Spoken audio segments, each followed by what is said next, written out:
Meet the editors. Formula തുടരുമോ എന്നതാണ് ചോദ്യം.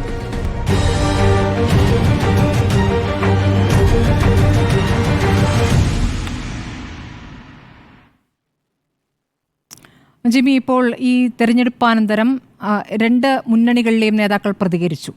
അതിൽ ഈ വർഗീയ വോട്ടിലാണ് UDFിൻ്റെ വിജയമെന്ന് MV ഗോവിന്ദൻ പറയുന്നത്. അതായത് പ്രചാരണത്തിൽ എന്താണോ പറഞ്ഞത് അത് തന്നെ അതിനുശേഷവും പറയുകയാണ്. അപ്പോൾ അതൊരു നിലപാടാണ്. അതൊരു പക്ഷേ നിലമ്പൂരിൽ ഒതുങ്ങി നിൽക്കുന്നതല്ല എന്ന് വേണമെങ്കിൽ വിലയിരുത്താം. അപ്പുറത്ത് UDF ഈ വിജയത്തെ എങ്ങനെയാണ് കാണുന്നറിയാം. ഭരണവിരുദ്ധ വികാരം അത് ശക്തമായി തങ്ങൾക്ക് അനുകൂലമായി എന്നുള്ളതാണ് UDF പറയുന്നത്. PV അൻവർ എന്നൊരു വലിയ ഫാക്ടർ അവിടെ നിൽക്കുന്നു. PV അൻവർ എങ്ങോട്ട് പോകുമെന്നുള്ളൊരു വിഷയം അവിടെ നിൽക്കുന്നു. അപ്പോൾ ഈ ഫോർമുല തുടരുമോ അടുത്ത പഞ്ചായത്ത് തെരഞ്ഞെടുപ്പിലായാലും ഇനി നിയമസഭാ തെരഞ്ഞെടുപ്പിലായാലും? നോക്കൂ, ഇന്നത്തെ വെൽഫെയർ പാർട്ടിയുടെ പ്രകടനം, അഭിപ്രായങ്ങളൊക്കെ വളരെ രസകരമാണ്. വെൽഫെയർ പാർട്ടി അവർക്ക് ഒരുപാട് കാലമായി കിട്ടാതിരുന്നൊരു വലിയ സ്പേസ് തുറന്നു കിട്ടിയതിന് വലിയ ആഹ്ലാദത്തിലാണ്. വെൽഫെയർ പാർട്ടിയുടെ നേതാക്കൾ അമീർ അടക്കം നാളെ വാർത്താ സമ്മേളനം വിളിക്കുകയാണ്. പഞ്ചായത്ത് തിരഞ്ഞെടുപ്പിലും അടുത്ത നിയമസഭാ തിരഞ്ഞെടുപ്പിലും ഞങ്ങൾ UDFന് പിന്തുണ കൊടുക്കും. അതോടൊപ്പം UDFിൻ്റെ ജയിച്ച സ്ഥാനാർത്ഥി ആര്യാടൻ പറയുകയും ചെയ്തു, ഈ തെരഞ്ഞെടുപ്പിൽ വെൽഫെയർ പാർട്ടിയുടെ വോട്ട് കിട്ടിയത് നല്ല കാര്യമായി എന്നുള്ളത്. അങ്ങനെ ഒരു രാഷ്ട്രീയമായി ഒരു അസ്തിത്വം അവർക്ക് കൽപ്പിച്ചു കൊടുത്തു എന്നുള്ളതും അതിൻ്റെ പുറത്ത് ബിൽഡ് ചെയ്യാനുള്ള വെൽഫെയർ പാർട്ടിയുടെ ജമാഅത്തെ ഇസ്ലാമിയുടെ ഒരു വലിയ തുടക്കവും നമ്മൾ കണ്ടു തുടങ്ങുകയാണ്. സത്യത്തിൽ ഇടതു മുന്നണിക്ക് വേണ്ടതും ഇത് തന്നെയായിരുന്നു. ഞാൻ പല പ്രാവശ്യം നമ്മൾ ഈ സംസാരത്തിൽ മീഡിയ എഡിറ്റേഴ്സിൽ പറയാറുണ്ട്, ഈ വിഷയം ഉന്നയിച്ചുകൊണ്ട് M സ്വരാജിനെ സ്ഥാനാർത്ഥിയാക്കുമ്പോൾ തന്നെ പറഞ്ഞിരുന്നു, ആദ്യം സ്വതന്ത്ര സ്ഥാനാർത്ഥിക്ക് വേണ്ടി ഒരുപാട് പരതിയ ശേഷം M സ്വരാജിലേക്ക് ഇടതുമുന്നണി എത്തുമ്പോൾ ഞങ്ങൾക്ക് ചില നിലപാടുണ്ട്, ആ നിലപാടിൻ്റെ അടിസ്ഥാനത്തിലാണ് ഞങ്ങൾ ഈ തെരഞ്ഞെടുപ്പ് ഫൈറ്റ് ചെയ്തതെന്ന് പറഞ്ഞതാണ്. അരിവാൾ ചുറ്റിയ നക്ഷത്രം ചിഹ്നത്തിൽ അവിടെ ആ മണ്ഡലത്തിൽ ഈ അടുത്ത കാലത്തെങ്ങും ആരും ജയിച്ചിട്ടില്ല എന്നുള്ളത് ഒരു പ്രധാനപ്പെട്ട ഘടകമായിരിക്കെ ഒരു രാഷ്ട്രീയ നിലപാട് പറയാൻ കൂടിയാണ് M സ്വരാജ് അവിടെ സ്ഥാനാർത്ഥിയായത്. M സ്വരാജിൻ്റെ പാർട്ടി ചിഹ്നത്തിൽ കിട്ടേണ്ട വോട്ടിനപ്പുറം ഒന്നും കിട്ടിയില്ല എന്നുള്ളതും ഒരു പ്രധാനപ്പെട്ട ഘടകമാണ്.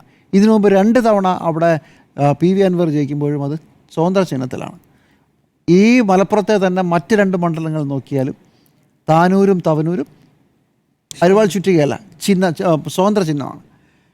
ഇത്തവണ പറഞ്ഞ രാഷ്ട്രീയ നിലപാടിൽ ഒരു പ്രധാനപ്പെട്ട കാര്യം, മുസ്ലിം തീവ്രവാദികൾ വളരെ സജീവമായി ഈ തെരഞ്ഞെടുപ്പിൽ ഇടപെടുന്നു. അതൊന്ന് SDPI ആണ്. SDPI കൂടെ സ്വന്തം സ്ഥാനാർത്ഥി ഉണ്ടായിരുന്നു, എന്നിട്ടും SDPI ആണ്. മറ്റൊന്ന് വെൽഫെയർ പാർട്ടിയാണ്. അതിൻ്റെ പിന്നിലുള്ള ജമാഅത്തെ ഇസ്ലാമിയാണ്.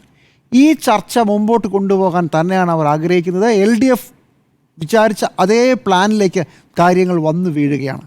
നാളെ വെൽഫെയർ പാർട്ടി വാർത്താസമ്മേളനം വിളിച്ച് അവരുടെ കാര്യങ്ങൾ കുറച്ചുകൂടി വിശദമായി പറയുമ്പോൾ ഇതിനെക്കുറിച്ച് ഇനി കൂടുതൽ തർക്കങ്ങൾ നടത്താനും അതിലേക്ക് കൂടുതൽ അടിച്ചു കയറാനും ഇടതുമുന്നണിക്ക് കഴിയും എന്നുള്ളതാണ്. ഇടതുമുന്നണി വിചാരിച്ചിടത്തേക്ക് കാര്യങ്ങൾ എത്തി നിൽക്കുന്നു. ഇതറിയാത്തവരല്ല UDF നേതൃത്വം. പക്ഷേ UDF നേതൃത്വത്തെ സംബന്ധിച്ചിടത്തോളം ജമാഅത്തെ ഇസ്ലാമിയുടെ കാര്യമായാലും മറ്റേതെങ്കിലും മുസ്ലിം പാർട്ടികളുടെ കാര്യമായാലും ഒരു പ്രധാനപ്പെട്ട പ്രശ്നം അവരെയൊക്കെ കൂടെ കൂട്ടുക എന്ന് പറഞ്ഞാൽ കേരളത്തിലെ ന്യൂനപക്ഷങ്ങളുടെ വോട്ട് കൂടെ നിർത്തുക എന്നതുകൂടിയാണ്. ഒരു പ്രധാനപ്പെട്ട പ്രശ്നം കേരളത്തിൽ BJP ശക്തമായതിനു ശേഷം കഴിഞ്ഞ പാർലമെൻറ്റ് തെരഞ്ഞെടുപ്പിൻ്റെ പശ്ചാത്തലത്തിന് മുമ്പ്, പാർലമെൻറ്റ് തെരഞ്ഞെടുപ്പ് ഉണ്ടായില്ലെങ്കിൽ പോലും മുസ്ലിം ക്രിസ്ത്യൻ വോട്ടുകളെ നെടുകെ പിളർത്തുന്ന ഒരു രാഷ്ട്രീയം വളരെ സജീവമായി കേരളത്തിൽ ഓപ്പറേറ്റ് ചെയ്ത് തുടങ്ങുകയാണ്. അത് തുടങ്ങിയിട്ട് 10-15 വർഷമാകുന്നു. അത് ലവ് ജിഹാദിലാണ് തുടങ്ങിയത്. ഇപ്പോൾ കേരളത്തിൽ മുസ്ലിം ജനവിഭാഗത്തിനെതിരെ ക്രിസ്ത്യൻ ജനവിഭാഗത്തിൽ നിന്ന് വളരെ സജീവമായ ഒരു മൂവ്മെൻറ്റ് നടക്കുന്നു. ചില ചാനലുകൾ അതിന് പിന്തുണ കൊടുക്കുന്നു, ചില മതപുരോഹിതന് നേതൃത്വം നൽകുന്നു, അവർ ചില ചാനൽ വന്നിരുന്ന് പ്രസംഗം നടത്തുന്നു. ഇസ്രായേൽ പലസ്തീൻ യുദ്ധമൊക്കെ ഇതിൻ്റെ ഭാഗമായി മാറുന്നു. കേരളം കണ്ടിട്ടില്ലാത്തൊരു ഒരു സാഹചര്യമാണ്. അപ്പോൾ എന്ത് ചെയ്യും UDF ഇതിന് പകരം? UDF എന്താണ് ചെയ്തത്? അതിന് പകരം KPCC പ്രസിഡൻ്റായി ഒരു ക്രിസ്ത്യാനി വരുന്നു. അതുകൊണ്ട് തൽക്കാലം ഈ പ്രശ്നം ഒരു പരിധിവരെ പരിഹരിക്കപ്പെടാം എന്നാണ് അവർ വിശ്വസിക്കുന്നത്. അതിനപ്പുറത്തേക്ക് മുസ്ലിം വോട്ട് ഒന്നുപോലും അപ്പുറത്തേക്ക് പോകരുത് എന്ന് ഉറപ്പിക്കേണ്ടതും UDFൻ്റെ ആവശ്യമാണ്. മറുവശത്ത് എന്താണ് LDF ആലോചിക്കുന്നത്? CPM 2024 ലോക്സഭാ തെരഞ്ഞെടുപ്പിൽ അക്ഷരാർത്ഥത്തിൽ ഞെട്ടിപ്പോയത് അവരുടെ കയ്യിലുള്ള ഹിന്ദു വോട്ടുകൾ BJPയിലേക്ക് മാറി എന്നുള്ളതാണ്. കഴിഞ്ഞ തെരഞ്ഞെടുപ്പിൽ വളരെ വിശദമായി ന്യൂനപക്ഷ വിഷയം എടുത്തുയർത്തി, ന്യൂനപക്ഷങ്ങൾക്ക് വേണ്ടിയുള്ള എല്ലാ സമരങ്ങളെയും ഉയർത്തി. അന്ന് ഓർക്കണം, എല്ലാ ദിവസവും പാർലമെൻറ്റ് തെരഞ്ഞെടുപ്പിൻ്റെ പ്രചരണം നടക്കുമ്പോൾ എല്ലാ ദിവസവും പൗരത്വ ഭേദഗതി നിയമത്തിനെതിരെ എല്ലാ മണ്ഡലങ്ങളിലും ഒരു ദിവസം ഒരു മണ്ഡലം വെച്ച് പ്രകടനം നടത്തിയ പാർട്ടിയാണ്. അതിനുശേഷം പിന്നെ മിണ്ടിയിട്ടില്ല. CPM-ഉം ഇടതുമുന്നണിയും ആ കാര്യത്തിൽ ഒരു ഫുൾ സ്റ്റോപ്പ് ഇട്ടിട്ട് അവിടെ നിന്ന് മുസ്ലിം വോട്ടുകൾ കയ്യിൽ കിട്ടില്ല എന്ന് ഉറപ്പായതുകൊണ്ട് ഹിന്ദു വോട്ടുകളെങ്കിലും സംരക്ഷിച്ചു നിർത്താനുള്ള ശ്രമം നടത്തുന്നുണ്ട്. അതിൻ്റെ ഭാഗമായി കൂടിയാണ് 2019 മുതലെങ്കിലും ജമാഅത്തെ ഇസ്ലാമിയുടെ പൊളിറ്റിക്കൽ വിങ്ങായ വെൽഫെയർ പാർട്ടി UDF-ന് പിന്തുണ കൊടുത്തിരുന്നതാണെങ്കിലും ഇപ്പോൾ അതൊരു വലിയ വിഷയമാക്കി മാറ്റിയിരിക്കുന്നത്. എന്ന് മാത്രമല്ല, അതിനു മുമ്പ് ഇടതുമുന്നണിക്ക് ഇതേ വെൽഫെയർ പാർട്ടി അല്ലെങ്കിൽ SDPI പിന്തുണ ജമാഅത്ത് ഇസ്ലാമി പിന്തുണ കൊടുത്തിട്ടുണ്ട്. ഇനി അതിന് കുറച്ചുകൂടെ പുറകോട്ട് പോയാൽ കോൺഗ്രസ്സിന് അന്ന് വെൽഫെയർ പാർട്ടി ഇല്ല. വെൽഫെയർ പാർട്ടി ഉണ്ടെന്ന് 2011 ജമാഅത്ത് ഇസ്ലാമി പിന്തുണ കൊടുത്തിട്ടുണ്ട്. ജമാഅത്ത് ഇസ്ലാമി ആദ്യമായി തെരഞ്ഞെടുപ്പിലേക്ക് വരുന്നത് 1987 മുതൽ കോൺഗ്രസ്സിനാണ്. 91 ബാബറി മസ്ജിദ് തകർച്ചയ്ക്ക് ശേഷം RSS-നെയും ജമാഅത്തെ ഇസ്ലാമിയെയും ഒരുപോലെ നിരോധിച്ച ഒരു കാലമുണ്ട് കേന്ദ്ര സർക്കാർ. അതിനുശേഷം 96 കോൺഗ്രസ് മാറി ഇടതുമുന്നണിയിലേക്ക് വരുന്നത്. ഇടതുമുന്നണിക്ക് 96 മുതൽ പിന്തുണയുണ്ട്. 2001 2006 2011 2006-നും 2011-നും ഇടയ്ക്ക് VS സർക്കാരിൻ്റെ കാലത്ത് കിനാനൂരിലും മറ്റും സർക്കാരിനെതിരെയുള്ള വലിയ പ്രക്ഷോഭത്തിൻ്റെ മുന്നണിയിൽ ജമാഅത്തെ ഇസ്ലാമിയുടെ യുവജന സംഘടനകളായ സോളിഡാരിറ്റിയും SIO-യും ഒക്കെ ഉണ്ടായിരുന്നു. എന്നിട്ടും 2011 ജമാഅത്തെ ഇസ്ലാമിയുടെ പിന്തുണ ഇടതുമുന്നണിക്കായിരുന്നു. പക്ഷേ പിന്നീട് 2019 ആകുമ്പോഴേക്കും ദേശീയ തലത്തിൽ കോൺഗ്രസിനാണ് പിന്തുണ കൊടുക്കേണ്ടതെന്ന് ജമാഅത്തെ ഇസ്ലാമി തീരുമാനിക്കുന്നു, വെൽഫെയർ പാർട്ടി തീരുമാനിക്കുന്നു. അപ്പോഴും ഇടതുമുന്നണിക്ക് ഒരു പ്രതീക്ഷയുണ്ടായിരുന്നു, ഈ വോട്ടുകൾ നമുക്ക് കിട്ടും എപ്പോഴെങ്കിലും. പക്ഷേ നിയമസഭാ തെരഞ്ഞെടുപ്പോടുകൂടി ലോക്സഭാ തെരഞ്ഞെടുപ്പോടുകൂടി 2024 ആ പ്രതീക്ഷ പൂർണ്ണമായി അവസാനിക്കുകയും സ്വന്തം കാൽക്കീഴിലെ മണ്ണ് ഒലിച്ചു പോകാതിരിക്കാൻ, ഹിന്ദു വോട്ടുകൾ ഇടതുമുന്നണിയുടെ കയ്യിൽ നിന്ന് ഒലിച്ചു പോകാതിരിക്കാൻ കേരളത്തിൽ അതിശക്തമായ ഒരു മുസ്ലിം ഹിന്ദു ക്രിസ്ത്യൻ ധ്രുവീകരണം ഉണ്ടെന്ന് മനസ്സിലാക്കിയ CPM ഇതെല്ലാം കൂടെ കിട്ടില്ല എന്നവർക്ക് മനസ്സിലായി. ഒന്ന് തിരഞ്ഞെടുക്കണം. ഏത് തിരഞ്ഞെടുക്കും? അത് നമ്മൾ ഹിന്ദു വോട്ടുകൾ, നമ്മുടെ പരമ്പരാഗതമായ ഈഴവ വോട്ടുകളെങ്കിലും നിലനിർത്താൻ തെരഞ്ഞെടുക്കുമ്പോൾ തീരുമാനിക്കുന്നു. അതിൽ CPM ഞെട്ടിപ്പോയൊരു കാര്യമുണ്ട്. 2 മണ്ഡലങ്ങൾ, ആലപ്പുഴ അതുപോലെ തന്നെ ആറ്റിങ്ങൽ, ഈ രണ്ടിടത്തും CPM-ൻ്റെ കയ്യിൽ നിന്ന് ഈഴവ വോട്ടുകൾ പോയത് BJP-യിലേക്കാണ്. കോൺഗ്രസ് BJP വളരുമ്പോൾ ശിഥിലമായി പോകും, തളർന്നു പോകും എന്ന് വിചാരിച്ചെടുത്തുനിന്ന് സ്വന്തം പാർട്ടിയിലെ അണികളുടെ വോട്ട് അല്ലെങ്കിൽ അനുഭാവികളുടെ വോട്ട് അപ്പുറത്തേക്ക് പോകുമെന്ന് പറയുന്നത് CPM-ന് ചിന്തിക്കാനാകുമായിരുന്നില്ല. അതുകൊണ്ടാണ് ഈ പ്രശ്നം മുഴുവൻ ഉണ്ടാക്കിയത്. ഇനി UDF-ന് ഇപ്പോൾ ഒരു തള്ളാനും കൊള്ളാനും വയ്യാത്തൊരു സാഹചര്യമുണ്ട്. ജമാഅത്തെ ഇസ്ലാമി ഇപ്പോൾ ഇന്നും ശ്രീ വിജയരാഘവൻ പറയുന്നത് കേട്ടു, ജമാഅത്തെ ഇസ്ലാമിയെ അവരുടെ വെൽഫെയർ പാർട്ടിയെ ഘടകകക്ഷിയാക്കാൻ തീരുമാനിച്ചിരിക്കുകയല്ലേ. അങ്ങനെ അല്ല എന്ന് VD സതീശൻ പല പ്രാവശ്യം പറഞ്ഞു. ഇനി പറഞ്ഞിട്ടും കാര്യമൊന്നുമില്ല, ദേ ഘടകകക്ഷിയാകാൻ പോകുന്നു എന്നുള്ളതായിരിക്കും ക്യാമ്പയിൻ. അതുകൊണ്ട് വളരെ സൂക്ഷിച്ച് ജമാഅത്തെ ഇസ്ലാമി അടക്കമുള്ള വെൽഫെയർ പാർട്ടി അടക്കമുള്ളവരുടെ പിന്തുണ ഉറപ്പിച്ചു നിർത്തുകയും പക്ഷേ അത് വളരെ പരസ്യമായി പോകാതിരിക്കാനുമുള്ളൊരു ശ്രദ്ധ കോൺഗ്രസിൻ്റെ ഭാഗത്തുനിന്നുണ്ടാകാനുള്ള എല്ലാ സാധ്യതയുമുണ്ട്. ഈ സഹകരണം തുടരും. പക്ഷേ ഒരു പരിധിക്കപ്പുറമുള്ള സഹകരണം തുടരാൻ കോൺഗ്രസ് പേടിക്കും. ഒരു കാരണവശാലും ഇവരെ ഞങ്ങൾ മുന്നിലെടുക്കില്ല എന്ന് എല്ലാ ദിവസവും പറയേണ്ടി വരും. അങ്ങനെയുള്ള വിമർശനങ്ങളുടെ മുനയൊടിക്കേണ്ടി വരും. അതോടൊപ്പം മുസ്ലിം വോട്ടുകളുടെ ഒരു ഏകീകരണം, എല്ലാ മുസ്ലിം വിഭാഗങ്ങളെയും ഒരുമിച്ച് നിർത്താനുള്ള ശ്രമം കോൺഗ്രസിൻ്റെ UDF-ൻ്റെ ഭാഗത്തു നിന്നുണ്ടാകും. ചുരുക്കത്തിൽ സംഭവം ഇതാണ്. CPM വിചാരിച്ച, LDF വിചാരിച്ച ന്യൂനപക്ഷ തീവ്രവാദ ചർച്ച ഇനി മുതൽ അങ്ങോട്ട് സജീവമാക്കി നിർത്താൻ പോവുകയാണ്. അതിൽ LDF വിജയിച്ചു. അതിനൊരു മറുതന്ത്രം പണിയാൻ മുസ്ലിം വോട്ടുകൾ പോകാതെ നിൽക്കുന്നതിനോടൊപ്പം ക്രിസ്ത്യൻ വോട്ടുകൾ സംരക്ഷിക്കുന്നതിനോടൊപ്പം ഉള്ള ഹിന്ദു വോട്ടുകൾ പോകാതിരിക്കുന്നതും കൂടി നോക്കണം. അതുകൊണ്ട് ജമാഅത്തെ ഇസ്ലാമി പോലുള്ള പാർട്ടികളുമായുള്ള ബന്ധം വളരെ സദൃഢമാക്കാതെ ശ്രീ VD സതീശൻ ഈ തെരഞ്ഞെടുപ്പിനിടയ്ക്ക് അവർക്ക് മതരാഷ്ട്രവാദവുമായി ഇപ്പോൾ ബന്ധമില്ല എന്ന് പറഞ്ഞത് സമസ്തയിലെ ചിലരെ ആലോചനപ്പെടുത്തി എന്ന റിപ്പോർട്ടുകളുണ്ട്. അതുകൊണ്ട് അത്തരം കാര്യങ്ങളൊന്നും ഇല്ലാതെ ഒരു കൈ അകലത്തിൽ നിർത്തിക്കൊണ്ടുള്ള സഹകരണമായിരിക്കും ഉണ്ടാവുക. ഇപ്പോഴുള്ള ഒരു ഫോർമുല തുടരും. പക്ഷേ വലിയ ബഹളമൊന്നും, ശബ്ദമാനമായ ബഹളമോ പരസ്യമായ പ്രകടനങ്ങളോ ഉണ്ടാക്കാൻ സാധ്യതയില്ല. അതാണ് എൻ്റെ ടേക്ക്. ശരി, ശ്രീ ആൻഡ്രൂ അഗസ്റ്റിൻ. ഈ കാര്യത്തിനകത്ത് എൻ്റെ ടേക്ക് എന്ന് പറയുന്നത് ഇതൊരു ദൂരവ്യാപകമായിട്ടുള്ള പ്രത്യാഘാതം ഉണ്ടാക്കുമെന്നുള്ളതാണ് ഞാൻ വിചാരിക്കുന്നത്. കേരളത്തെ സംബന്ധിച്ചോളം 140 മണ്ഡലങ്ങളാണല്ലോ ഉള്ളത്. അതിൻ്റെ അകത്ത് മുസ്ലിം ഭൂരിപക്ഷം കൂടുതലുള്ള 40 മണ്ഡലങ്ങളാണുള്ളൂ. ബാക്കി 100 മണ്ഡലങ്ങൾ മുസ്ലിം ഭൂരിപക്ഷങ്ങൾ അധികം ഇല്ലാത്തതാണ്. പ്രത്യേകിച്ച് മലബാർ ഏരിയ ഒഴിച്ചിട്ടുള്ള മണ്ഡലങ്ങൾ. തിരുവിതാംകൂർ തുടങ്ങി അങ്ങോട്ട് തിരുവനന്തപുരം വരെയുള്ള ഭാഗങ്ങളിൽ മുഴുവൻ മുസ്ലിം ഭൂരിപക്ഷം ഈ വലിയ രീതിയിൽ മണ്ഡലങ്ങളെ സ്വാധീനിക്കാത്ത മണ്ഡലങ്ങളാണ് കൂടുതലും. ആ സ്ഥലങ്ങളിലെല്ലാം വലിയ രീതിയിലുള്ള ദൂരവ്യാപകമായിട്ടുള്ള പ്രത്യാഘാതം ഈ കോൺഗ്രസ് പാർട്ടിക്ക് ഉണ്ടാക്കുമെന്നുള്ളതാണ് ഞാൻ ഇതിനകത്ത് വിചാരിക്കുന്നത്. ഞാനിത് അങ്ങനെ പറയാനുള്ള കാരണം ഒന്ന് രണ്ട് കാരണങ്ങളാണ്. ഒന്നാമത്തെ കാരണം എന്ന് പറയുന്നത് തിരുവിതാംകൂർ, എറണാകുളം, കൊച്ചി, എറണാകുളം, കോട്ടയം ഭാഗങ്ങളെല്ലാം ചേർന്ന കേരള കോൺഗ്രസ് ആയിരുന്നു ഉണ്ടായിരുന്നത്. ക്രിസ്ത്യൻ സമുദായത്തിന് വലിയ രീതിയിൽ ഭൂരിപക്ഷമുള്ള സ്ഥലമാണ്.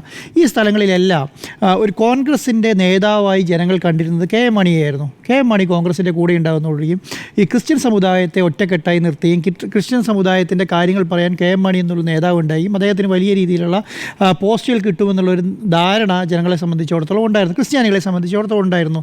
ഈ കെ എം മാണിയുടെ മരണശേഷം അതില്ല എന്ന് വിശ്വസിക്കുന്ന ഒരാളാണ് ഞാൻ. അതോടുകൂടി എന്ത് സംഭവിച്ചു എന്ന് പറഞ്ഞാൽ മുസ്ലിം ഭൂരിപക്ഷത്തിന് വലിയ രീതിയിൽ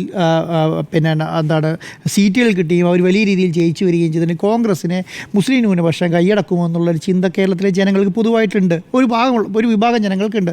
അതുകൊണ്ടാണ് പണ്ട് ആര്യാടൻ മുഹമ്മദ് തന്നെ പണ്ട് പറഞ്ഞിട്ടുള്ളത് 5ാം മന്ത്രി കൊടുത്തു കഴിഞ്ഞാൽ, 5ാം മന്ത്രി സ്ഥാനം കൊടുത്തു കഴിഞ്ഞിട്ട് പിന്നെ ആരാണ് നമ്മുടെ ഉമ്മൻചാണ്ടി സർക്കാർ അവസാനത്തെ മുഖ്യമന്ത്രി ആയിരിക്കും എന്ന് പറഞ്ഞിട്ടുണ്ട് അദ്ദേഹം. എന്തുകൊണ്ടാണ് 5ാം മന്ത്രി? അന്ന് ആ സമയത്ത് ആരുണ്ട്? അതായത് കെ എം മാണി സാറുണ്ട്, അതുപോലെ തന്നെ ലീഗിൻ്റെ പ്രധാനപ്പെട്ട നേതാക്കന്മാരുണ്ട്, ഉമ്മൻചാണ്ടിയുണ്ട്. വലിയ രീതിയിൽ ഈ പറയുന്ന സാമുദായിക സംഘടനകളെല്ലാം ഒറ്റക്കെട്ടായി ഒരു കൊടക്കയിൽ ഒന്നിച്ചു കൊണ്ടുപോകാനുള്ള ഒരു പ്രാപ്തിയുള്ള ആൾക്കാർ ആ സമയത്തുണ്ടായിരുന്നു. ഇന്നത്തെ കാലത്തിൻ്റെ ഒരു അവസ്ഥ എന്ന് പറയുന്നത് ഈ സമയത്ത് നിലമ്പൂരിൻ്റെ ഒരു ഇലക്ഷനെ മാത്രം ഉദ്ദേശിച്ചുകൊണ്ടിട്ട് ഈ പറഞ്ഞ ജമാഅത്തെ ഇസ്ലാമി മതരാഷ്ട്രം എന്ന് പറയുന്ന സംവിധാനങ്ങളില്ല എന്നും ഇതിനെ തള്ളിക്കളയുകയാണെന്നും അതുപോലെ തന്നെ ഘട്ടം ഘട്ടമായി അവർ മാറിയില്ലേ എന്നൊക്കെ ചോദിച്ചോട് കൂടിയിട്ട് എന്ത് സംഭവിച്ചു? ജമാഅത്തെ ഇസ്ലാമി എന്ന് പറയുന്ന വെൽഫെയർ പാർട്ടി അടക്കമുള്ള സംവിധാനങ്ങൾ UDFന് ഇനി UDF വേണ്ടാന്ന് പറഞ്ഞാൽ അവർ അടുത്തടുത്ത് വരും. കാരണം അവരിപ്പോൾ എന്താ ചെയ്യുന്നത്? അവർക്ക് വലിയൊരു സ്പേസ് കിട്ടി. കേരള രാഷ്ട്രീയത്തിൽ ഈ പറയുന്ന ജമാഅത്തെ ഇസ്ലാമിക്കും ഈ പറയുന്ന വെൽഫെയർ പാർട്ടിക്കും ഒരു വലിയ സ്പേസ് കിട്ടി. ആ സ്പേസ് ആരാണ് ഉണ്ടാക്കി കൊടുത്തത്? ആ സ്പേസ് ഉണ്ടാക്കി കൊടുക്കുന്നത് കോൺഗ്രസ്സാണ്. ആ കോൺഗ്രസ് ഉണ്ടാക്കി കൊടുത്ത സ്പേസിൽ ഏറ്റവും ദോഷം ചെയ്യുന്ന ആർക്കാണെന്നറിയോ? ഏറ്റവും ദോഷം ചെയ്യുന്നത് ലീഗിനാണ്. ലീഗിന് ഒരിക്കലും അത് അംഗീകരിക്കാൻ പറ്റുമെന്ന് ഞാൻ വിചാരിക്കുന്നില്ല. കാരണം നിങ്ങളൊന്ന് ആലോചിച്ച് നോക്കൂ, ഒരു നിയമസഭാ ഇലക്ഷൻ 140 മണ്ഡലങ്ങൾ നടക്കുകയാണ്. ഈ 140 മണ്ഡലങ്ങളിൽ ജമാഅത്തെ ഇസ്ലാമി കോൺഗ്രസിൻ്റെ സ്ഥാനാർത്ഥിക്ക് വോട്ട് ചോദിച്ചിറങ്ങിയാൽ അവസ്ഥ ആലോചിച്ച് നോക്കി. ലീഗ്, ഞാൻ പറയുമല്ലോ, ഇപ്പോൾ നിലമ്പൂരിലെ ഇലക്ഷൻ നിങ്ങൾ നോക്കൂ, ലീഗ് എത്ര ഒറ്റക്കെട്ടായി തങ്ങൾ പറയുന്ന കാര്യങ്ങളെ അതേപടി ആവർത്തിച്ച് കുഞ്ഞാലിക്കുട്ടി, PK ബഷീർ, എറണാകുളത്ത് നിന്ന് വരെ മുഹമ്മദ് ഷാ, എത്ര ആൾക്കാരാണ്, നവാസ് മീരാൻ, എത്ര ആൾക്കാരാണ് കോൺഗ്രസിന് വേണ്ടി അല്ലെങ്കിൽ ലീഗിൻ്റെ നേതാക്കന്മാർ എല്ലാ വീടുകൾ കയറി ഇറങ്ങിയില്ലേ? ആർക്കെങ്കിലും ഒരു അലോസരം ഉണ്ടായോ? ഒരു വീട്ടിൽ കയറി ലീഗിന് നേതാവ് വോട്ട് ചോദിക്കുമ്പോൾ ആരെങ്കിലും മോശം പറയുന്നുണ്ടോ? നിങ്ങൾ അതുപോലെയാണോ കാണുന്നത്? ഈ പറഞ്ഞ SDPയെയും ഈ പറഞ്ഞ വെൽഫെയർ പാർട്ടിയും ജമാഅത്തെ ഇസ്ലാമിയും വീട്ടിൽ കയറി കോൺഗ്രസിന് വോട്ട് ചോദിച്ച അവസ്ഥ ആലോചിച്ച് നോക്കിക്കേ. SDP വോട്ട് ചോദിച്ചിട്ടില്ല. ഇല്ല, SDP ചോദിച്ചില്ല. ഞാൻ പറഞ്ഞത് ഇതുപോലെയുള്ള പാർട്ടികൾ വീടുകൾ കയറി കോൺഗ്രസിന് വോട്ട് ചോദിച്ചാൽ അവസ്ഥയൊന്നും ആലോചിച്ച് നോക്കിക്കേ. അവസ്ഥ എന്ന് പറയുന്നത് ഭയങ്കര ഭയാനകമായിരിക്കും. അന്നത്തെ വലിയ രീതിയിലുള്ള ചർച്ചയായിരിക്കും. കോൺഗ്രസ് നല്ല രീതിയിലാണ് ഇതിനെ പ്രതീക്ഷിക്കുന്നതെങ്കിൽ, നല്ല രീതിയിലുള്ളൊരു 2026 ഇലക്ഷനാണ് ഇവർ പ്രതീക്ഷിക്കുന്നതെങ്കിൽ ആ ഇലക്ഷൻ സംവിധാനത്തിലുള്ള ഭാഗം മാത്രമാണിത്. വെൽഫെയർ പാർട്ടി ഞങ്ങൾക്ക് വോട്ട് തരാൻ തീരുമാനിച്ചിരുന്നു, അതോടുകൂടി അത് കഴിഞ്ഞു, ആ ഇലക്ഷൻ കഴിഞ്ഞു. ഇനി ഞങ്ങൾ അടുത്ത കാര്യങ്ങൾ പിന്നീട് ആലോചിക്കാം. ഇപ്പോൾ ഞങ്ങളതുമായിട്ട് മുന്നോട്ട് പോകാൻ താല്പര്യപ്പെടുന്നില്ല എന്ന് പറയേണ്ട സമയം കഴിഞ്ഞു. അതാ ആ ഇലക്ഷന് വേണ്ടിയിട്ട്, ആ ഒരു മണ്ഡലത്തിന് വേണ്ടിയിട്ടാണ്. ഇനി നടക്കാൻ പോകുന്നത് ബൈ ഇലക്ഷനിലല്ലോ, ഇനി വരാൻ പോകുന്നത് പഞ്ചായത്ത് ഇലക്ഷനാണ്. പഞ്ചായത്ത് ഇലക്ഷനിൽ സീറ്റ് ചോദിക്കില്ലാതെ ആരും കണ്ടു?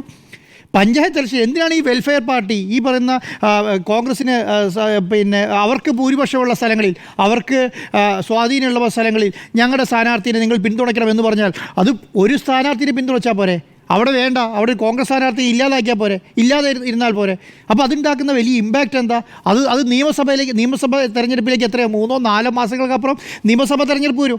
നിയമസഭാ തെരഞ്ഞെടുപ്പ് വരുമ്പോൾ ഈ ചർച്ചാ വിഷയം എന്ന് പറയുന്നത് ഇത് മാത്രമായിരിക്കും. ഞാൻ പറയുന്നത് ഏറ്റവും പ്രതിസന്ധിയിലാക്കുന്നത് ലീഗിനെ ആയിരിക്കും എന്നാണ് ഞാൻ വിശ്വസിക്കുന്നത്. ഈ പറഞ്ഞ തീരുമാനം ഏറ്റവും കൂടുതൽ പ്രതിസന്ധിയിലാക്കുന്നത് ലീഗിനെ ആയിരിക്കും. കേരളത്തിൽ ഒരു മതാടിസ്ഥാനത്തിലുള്ള കൺസോളിഡേഷൻ വരാൻ വേണ്ടിയിട്ടുള്ള ഒരു കാരണം ഇതാക്കും എന്നുള്ളതാണ്. മുസ്ലിം സമുദായം കോൺഗ്രസിനെ കൈയടക്കും എന്നുള്ള ഒരു പൊതുചർച്ചയുണ്ടല്ലോ, ആ പൊതുചർച്ച ഊട്ടിയുറപ്പിക്കാൻ വേണ്ടി മാത്രമേ ഇത് ഉപകാരപ്പെടുള്ളൂ. അതിൻ്റെ ഭാഗത്താണ് ഞാൻ പറഞ്ഞത്. വെള്ളപ്പടി നടേശനൊക്കെ ഇപ്പം എന്താ പറഞ്ഞുകൊണ്ടിരിക്കുന്നത്? ഈ സ്ഥലത്ത് നേരെ ഓപ്പോസിറ്റ് നടേശൻ പറഞ്ഞുകൊണ്ടിരിക്കുന്നത് ലീഗാണ് ഇപ്പോൾ കോൺഗ്രസിനെ ഭരിക്കുന്നത് എന്നുള്ളതാണ്. ഇനി അത് കുറച്ചും കൂടെ ശക്തമായി പറയാനുള്ള സംവിധാനം ഉണ്ടാവും, കുറച്ചും കൂടെ ശക്തമായി പറയും, അല്ലെങ്കിൽ വെള്ളപ്പടി പറയിപ്പിക്കും. അങ്ങനെ ഒരു പൊതുചർച്ച മുസ്ലിങ്ങൾ UDFനെ കൈയടക്കാൻ പോകുന്നു, കേരളം കൈയടക്കാൻ പോകുന്ന ഒരു പൊതുചർച്ച ഉണ്ടോ? അല്ല, ഞാൻ പറയുന്നത് എന്താ അറിയോ, ഇലക്ഷൻ്റെ സമയത്ത് എന്താണ്, ഇലക്ഷൻ്റെ സമയത്ത് ആ സമയത്തെ ട്രെൻഡാ ചർച്ചയാവുക അല്ലേ? നിലമ്പൂർ നമ്മൾ കണ്ടല്ലോ. നിലമ്പൂർ എന്താ കണ്ടത്? നിലമ്പൂർ നമ്മൾ വിചാരിച്ച് എന്തെങ്കിലും ചർച്ചയായോ? വിചാരിച്ച് ഒരു കാര്യം ചർച്ചയായില്ല. അവിടെ ജനകീയ വിഷയം എന്തെങ്കിലും ചർച്ച ചെയ്യോ? മലയോര ജനങ്ങളുടെ വിഷയം എന്തെങ്കിലും ചർച്ച ചെയ്യോ? ഒന്നും ചർച്ച. നമ്മളൊന്നും ചിന്തിക്കാത്ത കാര്യങ്ങളാണ് ഇലക്ഷൻ്റെ സമയത്ത് ചർച്ച ചെയ്യുക. പക്ഷേ അത് ചർച്ചയാക്കിയത് CPM ആണ്. പക്ഷേ അവർക്ക് ഗുണമല്ലല്ലോ. അല്ല, ഞാൻ ആ മണ്ഡലത്തിൽ സ്മൃതി മേഡം, ആ മണ്ഡലത്തിൽ ഒരു പ്രത്യേകത ഉണ്ട്. എന്താ? 40% മുസ്ലിംസാണ്. 40% ക്രിസ്ത്യാനിയാണ്, സോറി ഹിന്ദുസാണ്. 10% ആരാണ്? ക്രിസ്ത്യാനിയാണ്. 10% പിന്നെ നമ്മുടെ ആദിവാസി പിന്നോക്ക വിഭാഗമാണ്. എല്ലാവരും ഉണ്ടെന്ന് പറയാൻ പറ്റില്ല. ആ എല്ലാവരുടെയും പ്രശ്നം എന്താണ്? ഭൂരിപക്ഷം ആരാ? ഭൂരിപക്ഷം മുസ്ലിമും ഭൂരിപക്ഷം ആരാ? ഹിന്ദുക്കളുമാണ്. 80% ഈ 2 വിഭാഗം മാത്രമേ ഉള്ളൂ. ആ 2 വിഭാഗം എങ്ങോട്ട് തിരിയുന്നുള്ളതാണ് പ്രധാനപ്പെട്ട കാര്യം. അതുകൊണ്ടാണ് ചില മണ്ഡലങ്ങൾ കൺസോളിഡേഷൻ. പക്ഷേ അതൊരു മുസ്ലിം ഭൂരിപക്ഷ മണ്ഡലമായി കണക്കാക്കാൻ പറ്റില്ല. അല്ല, ഞാൻ പറയുന്നത് അങ്ങനെയല്ല. അതുകൊണ്ടാണ് ഞാൻ പറയുന്നത് ആ സ്ഥലത്ത് 2 വിഭാഗം എന്താ നോക്കിയത്? ഒരു വിഭാഗം ഹിന്ദു കൺസോളിഡേഷൻ നോക്കി, ഒരു വിഭാഗം മുസ്ലിം. അങ്ങനെ നടന്നോ ഇല്ലയോ എന്നുള്ളതല്ല. അങ്ങനെ നടന്നോ ഇല്ലയോ എന്നുള്ളതല്ല. അല്ല, ഞാൻ പറയുന്നത് അങ്ങനെ ഉണ്ടോ ഇല്ലയോ എന്നുള്ളതല്ല. അതാണോ രാഷ്ട്രീയം ചർച്ചയായത്? കേരളത്തിൽ മൊത്തം നമുക്ക് അങ്ങനെ പറയാൻ പറ്റുമോ? കേരളത്തിൽ മൊത്തം അങ്ങനെ ഒരു കൺസോളിഡേഷൻ ചർച്ച ചെയ്യാൻ പറ്റും? ശരി, ഞാൻ ഇല്ലാന്ന് പറയുന്നില്ല. ഞാൻ പറയുന്നത് അത് പ്രചാരണം ഏറ്റെടുക്കുന്ന മണ്ഡലങ്ങൾ കേരളത്തിലുള്ള എത്രയോ മണ്ഡലങ്ങളുണ്ട്. BJPക്ക് ഭൂരിപക്ഷമുള്ള എത്ര മണ്ഡലമുണ്ട് കേരളത്തിൽ? BJP 5ാം സ്ഥാനത്തുള്ള 2ാം സ്ഥാനത്തുള്ള 11 മണ്ഡലമാണ്. 11 സ്ഥാനത്താണ്. 11 മണ്ഡലങ്ങളിൽ 1ാം സ്ഥാനത്ത്, 8 മണ്ഡലങ്ങളിൽ 2ാം സ്ഥാനം. പാർലമെന്റ് തെരഞ്ഞെടുപ്പിന്റെ ഡാറ്റ അനുസരിച്ച് 8 സ്ഥലത്ത് 2ാം സ്ഥാനത്തുമാണ്. എന്തൊക്കെയായിരിക്കും ഇനി അടുത്ത ഇലക്ഷനിൽ നമ്മൾ കാണാറ്? അപ്പം എന്തെങ്കിലും ഒരു സാധ്യത ഉണ്ടെങ്കിൽ നമ്മളിതൊക്കെ പറഞ്ഞാൽ ഇപ്പം എന്താ പറയുന്നറിയോ? നമ്മൾ പറഞ്ഞാൽ പറയോ കോൺഗ്രസ് വിരുദ്ധതയാണ്, നിങ്ങൾ കോൺഗ്രസിനെ കുറിച്ചാണ് ഈ പറഞ്ഞുകൊണ്ടിരിക്കുന്നത്, നിങ്ങൾ ലീഗ് വിരുദ്ധതയാണ്, നിങ്ങൾ കോൺഗ്രസ് വിരുദ്ധതയാണ് പറയുന്നത്, കോൺഗ്രസ് നിങ്ങൾ എന്ത് പറഞ്ഞാലും കോൺഗ്രസിനെ കുറ്റപ്പെടുത്തും. ഇത് കോൺഗ്രസിനെ കുറ്റപ്പെടുത്തുന്ന സംവിധാനം അല്ല എന്ന് ഞാൻ പറയുന്നത്. ഇതുണ്ടാകുന്ന ആ ഇലക്ഷൻ കഴിഞ്ഞു.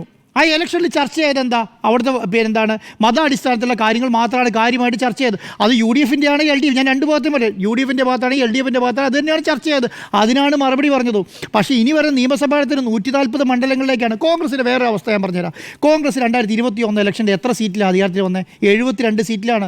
പിന്നെ ഒരു സീറ്റും കൂടെ ബൈ ഇലക്ഷനിൽ വന്ന് 73 സീറ്റായി. 2011 72 സീറ്റിലാണ് അധികാരത്തിൽ വന്നത്. 72 സീറ്റിൽ അതിനേക്കാൾ കൂടുതൽ രണ്ടാമത് പിണറായി വരുമ്പോൾ എത്രയാ വരുന്നത്? 84 സീറ്റ് അല്ലേ? 2014. പിന്നെ 99 സീറ്റിലാണ്. അപ്പം 71 സീറ്റ് എന്ന് പറയുന്നത് ഏത് ഭാഗത്തു നിന്നാണ് കൂടുതൽ വന്നേ? നിങ്ങൾ ശ്രദ്ധിച്ചാൽ മതി. മലബാർ ഏരിയ, സെൻട്രൽ ട്രാവൻകൂർ മലബാറാണ് അല്ലേ? മറ്റേ സീറ്റ് എന്ന് പറയുന്നത് CPMൻ്റെ കുത്തകയാണ്. എറണാകുളം തുടങ്ങി തിരുവനന്തപുരം വരെയുള്ളത് CPMൻ്റെ കുത്തകയാണ്. കണ്ണൂർ CPMൻ്റെ കുത്തകയാണ്. ഈ സ്ഥലങ്ങളിൽ വോട്ട് ഇങ്ങോട്ട് മറയ്ക്കണ്ടേ? ഈ വോട്ട് മറയ്ക്കണമെങ്കിൽ എന്ത് ചെയ്യണം? അവിടുത്തെ ഹിന്ദുക്കളുടെ വോട്ടും അവിടുത്തെ ക്രിസ്ത്യാനികളുടെ വോട്ടും വേണം. അതാണ് ഞാൻ പറഞ്ഞത്. ആ ഹിന്ദുക്കളുടെ വോട്ടും ക്രിസ്ത്യാനികളുടെ വോട്ടും ഇല്ലാതിരിക്കാനുള്ള ആരും നോക്കുക. ഈ ജാതിയും മതവും പറയുന്നതിനിടയ്ക്കും 9 വർഷം ഇവിടെ ഭരണം നടക്കുന്നുണ്ടെന്നും നിലമ്പൂർ ചർച്ചയായോ? അത് പ്രചാരണത്തിൽ ഈ നേതാക്കൾ രാഷ്ട്രീയ പാർട്ടികൾ നിലമ്പൂർ ചർച്ചയായോ ഇല്ലയോ? ചർച്ചയായെന്നാണോ ഞാൻ വിചാരിക്കുന്നത്? ചർച്ചയായിട്ട് ജനം അത് തന്നെയാണ് മുഖവിലക്കെടുത്തത്. തെരഞ്ഞെടുപ്പിൽ പ്രതിഫലിച്ചത് അത് തന്നെയാണെന്നേ. നമ്മൾ ഈ പാർലമെന്റ് തെരഞ്ഞെടുപ്പ് കണ്ടല്ലോ, എന്താണ് ഇന്ത്യയിൽ മുഴുവൻ ചർച്ച ചെയ്തത്?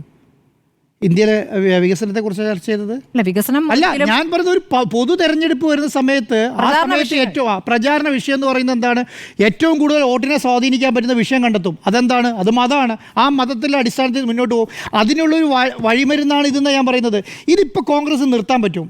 ഇതിന് നിർത്താൻ പറ്റുന്ന 2 വിഭാഗത്തിലേ ഉള്ളൂ. അത് നിർത്താൻ പറ്റുന്നത് ഒന്ന് ലീഗിനും ഒന്ന് കോൺഗ്രസിനുമാണ്. അത് എവിടെ നിർത്തണം? അത് 1 ഇഞ്ച് അപ്പുറത്തേക്ക് പോകാൻ നിർത്തണം. ഈ സ്വാധീനത ഞങ്ങൾ നാളെ രാവിലെ അമീറാണ് പറയാൻ വരുന്നത്. അത് ജമാഅത്തെ ഇസ്ലാമിൻ്റെ അമീർ പത്രസമ്മേളനം നടത്തി പറയുകയാണ്. എന്ത്? ഞങ്ങൾ കോൺഗ്രസിന് ഇനി തുടങ്ങി അങ്ങോട്ട് പിന്തുണ പ്രഖ്യാപിക്കുകയാണ്. ഞങ്ങൾ ഇനി ഇവിടെ അറിയില്ല. ഞാൻ പറയും ഇന്ന് പറഞ്ഞല്ലോ. അതെന്താ പറയുന്നത്? ഞങ്ങൾ അങ്ങോട്ട് മുന്നോട്ട് പോകാൻ തീരുമാനിക്കുകയാണെന്ന് പറയുന്നു. തീരുമാനിക്കുന്നതോടുകൂടി പ്രതിസന്ധിയിലാകാൻ പോകുന്ന ലീഗാണ്. ഞാൻ പറഞ്ഞു ലീഗൊക്കെ ശക്തമായ നിലപാടെടുക്കും. അവരുടെ ഐഡിയോളജിയും ജമാഅത്തെ ഇസ്ലാമിയുടെ ഐഡിയോളജിയും ഒന്നും ഒന്നിച്ചു പോകുന്നതേ അല്ല. അവർ അതിനെ നേരത്തെ തള്ളി പറഞ്ഞിട്ടുണ്ട്. ശക്തമായി അവരത് എതിർക്കും. ആ ശക്തമായ നിലപാട് അവർ സ്വീകരിച്ചു പോകുന്നത് ഞാൻ വിചാരിക്കുന്നത്. എനിക്കറിയില്ല, നാളെ പറയാമല്ലോ. പക്ഷേ ഞാൻ വിചാരിക്കുന്നത് അങ്ങനെയാണ്. കാരണം ജമാഅത്തെ ഇസ്ലാമിൻ്റെയും നിങ്ങൾ ഒരു കാര്യം മനസ്സിലാക്കേണ്ടത്, ഇന്ത്യയിൽ ലോകത്തിൽ എവിടെയൊക്കെ ഭീകരാക്രമണം ഉണ്ടാക്കിയിട്ടുണ്ട് ഇല്ലേ? ഒരു സ്ഥലത്ത് ഏതെങ്കിലും ഒരു ഭീകരാക്രമണത്തെയോ ഏതെങ്കിലും ഒരു ആക്രമണത്തെയോ ലീഗ് പ്രോത്സാഹിപ്പിക്കുന്നുണ്ടോ? ലീഗ് ഇറങ്ങി നിന്ന് സമാധാനത്തിൻ്റെ വാദി തിരിച്ചിട്ടുള്ളൂ. ഈ പറഞ്ഞ നമ്മുടെ രാമക്ഷേത്രം തകർത്ത സമയത്തൊക്കെ ലീഗ് ചെയ്ത നിലപാടെന്താ? മലപ്പുറം കത്തേണ്ട സമയത്ത് ഇറങ്ങി നിന്ന് പണിയെടുത്ത പാർട്ടിയുടെ പേര് ലീഗ് എന്നാണ്. മനസ്സിലായോ? അവരെടുക്കുന്ന നിലപാട് ഈ മുസ്ലിം എന്ന് പറയുമ്പോൾ അതിന് വർഗീയവാദം തന്നെ ലീഗിൻ്റെ കൂടെ കൂട്ടിക്കെട്ടാനാണ് ശ്രമിക്കുന്നത് ഇപ്പോൾ അല്ലേ? അതില്ലാതാക്കേണ്ട ഉത്തരവാദിത്തം ലീഗിൻ്റെയാണ്. അതുകൊണ്ട് ഞാൻ വിചാരിക്കുന്നത് ലീഗ് ശക്തമായി എതിർക്കും. ആ ലീഗിനെ ശക്തമായി എതിർക്കുന്നതോടുകൂടി ഈ പറഞ്ഞ പ്രശ്നം ഇല്ലാതാവുന്ന കോൺഗ്രസിലെ പ്രശ്നം ഞാൻ പറഞ്ഞതിനകത്ത് ജമാഅത്തെ ഇസ്ലാമിക്ക് ഒരു വർഗീയ ചൊവ്വയുണ്ടെന്ന് പറയുന്നുണ്ട്. ഞാൻ വിയോജിക്കും. അല്ല, ഞാൻ വർഗീയ വേണ്ടത് വിശ്വസിക്കുന്ന ആളാട്ടോ. ഞാൻ പറയുന്നത് മതരാഷ്ട്രം ഇന്ത്യയിൽ വരണം എന്ന് തീരുമാനിക്കുന്ന ഫോർമുല തുടരുമോ എന്ന ചോദ്യത്തിന് ഫോർമുലകൾ മാറി മറിയാനുള്ള സാധ്യതയാണ് ഞാൻ കാണുന്നത്.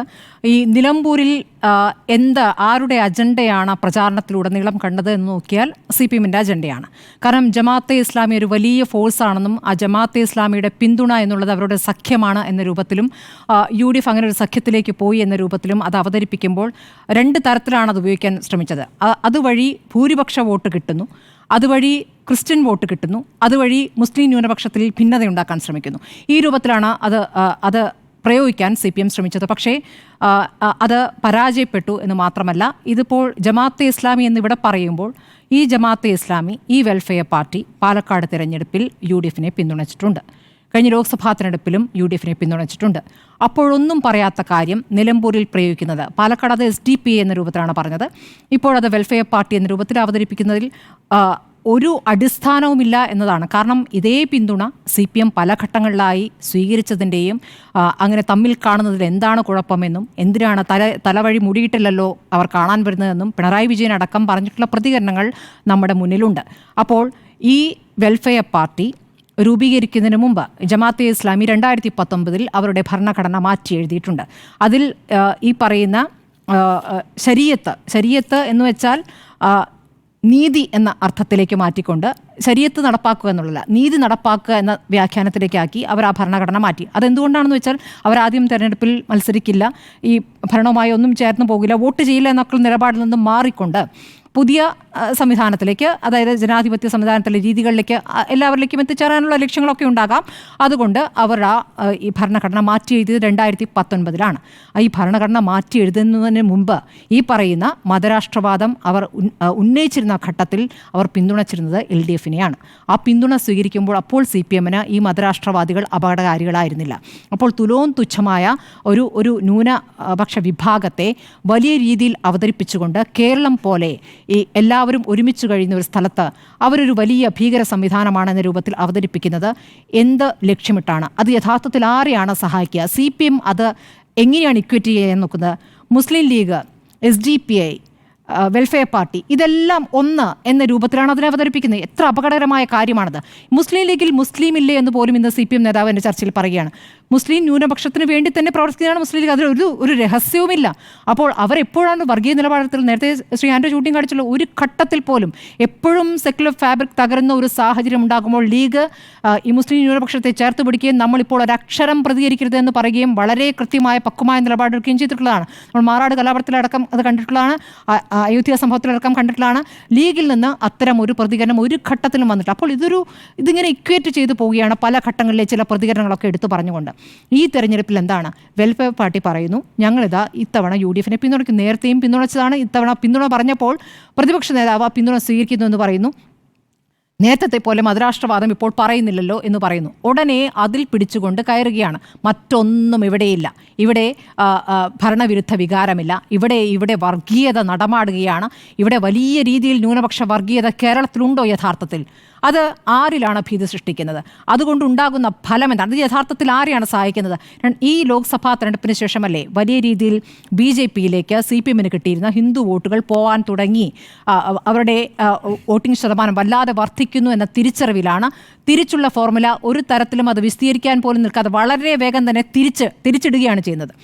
നേരത്തെ പറഞ്ഞതെല്ലാം തിരിച്ചിടുകയാണ് ചെയ്യുന്നത്. അങ്ങനെ തിരിച്ചിട്ടുകൊണ്ട് അത് കൃത്യമായി വിസ്തീരിക്കാൻ പോലും പറ്റാതെ ഇവിടെ ഒരു വല്ലാതെ ന്യൂനപക്ഷ വർഗീയതയുടെ വിളയാട്ടമുണ്ട് എന്ന് പറയുമ്പോൾ അതുവഴി ഹിന്ദു വോട്ടുകൾ ലക്ഷ്യമിടുമ്പോൾ യഥാർത്ഥത്തിൽ നിലമ്പൂരിൽ ആ വോട്ട് കിട്ടിയോ?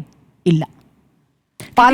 സ്വരാജിന് ആരാ വോട്ട് ചെയ്ത്? ഏതാ കിട്ടിയില്ലെങ്കിൽ പിന്നെ സ്വരാജിന് മുഴുവൻ ഹിന്ദു വോട്ടുകൾ ഒഴിയോ? വെള്ളപ്പള്ളി പറഞ്ഞതുപോലെ എല്ലാ ഹിന്ദു വോട്ടുകളും. സ്വരാജിന് ഹിന്ദു വോട്ടുകൾ കിട്ടിയില്ലെങ്കിൽ 66,000 ഇല്ല, ഹിന്ദു വോട്ടുകൾ എന്നുള്ളതല്ല, അത് അവരുടെ അടിസ്ഥാനപരമായ വോട്ടാണ് എന്ന് തന്നെയാണ്. ഇടതുപക്ഷക്കാരിൽ ഹിന്ദുക്കളും ഉണ്ട് മാഡം. അല്ല, അങ്ങനെയല്ല, അതിനെയല്ല, ആ രൂപത്തിലല്ല കാണേണ്ടത്. പാർട്ടി വോട്ട് വേറെ, കേഡർ വോട്ട് വേറെ. ഈ പറയുന്ന ഹിന്ദു വോട്ടുകൾ മുഴുവൻ ലഭിക്കാനാവുന്ന ഫോർമുല അവിടെ ഉപയോഗിച്ചിട്ട് അത് അവിടെ ഗുണം ചെയ്തിട്ടില്ല എന്ന് മാത്രമല്ല, ഇത് അപകടകരമായ രീതിയിൽ കേരളം മുഴുവൻ വരുന്ന തെരഞ്ഞെടുപ്പിൽ ഉപയോഗിക്കുകയാണെങ്കിൽ അത് വലിയ ദോഷം ചെയ്യുമെന്നുള്ളതാണ്.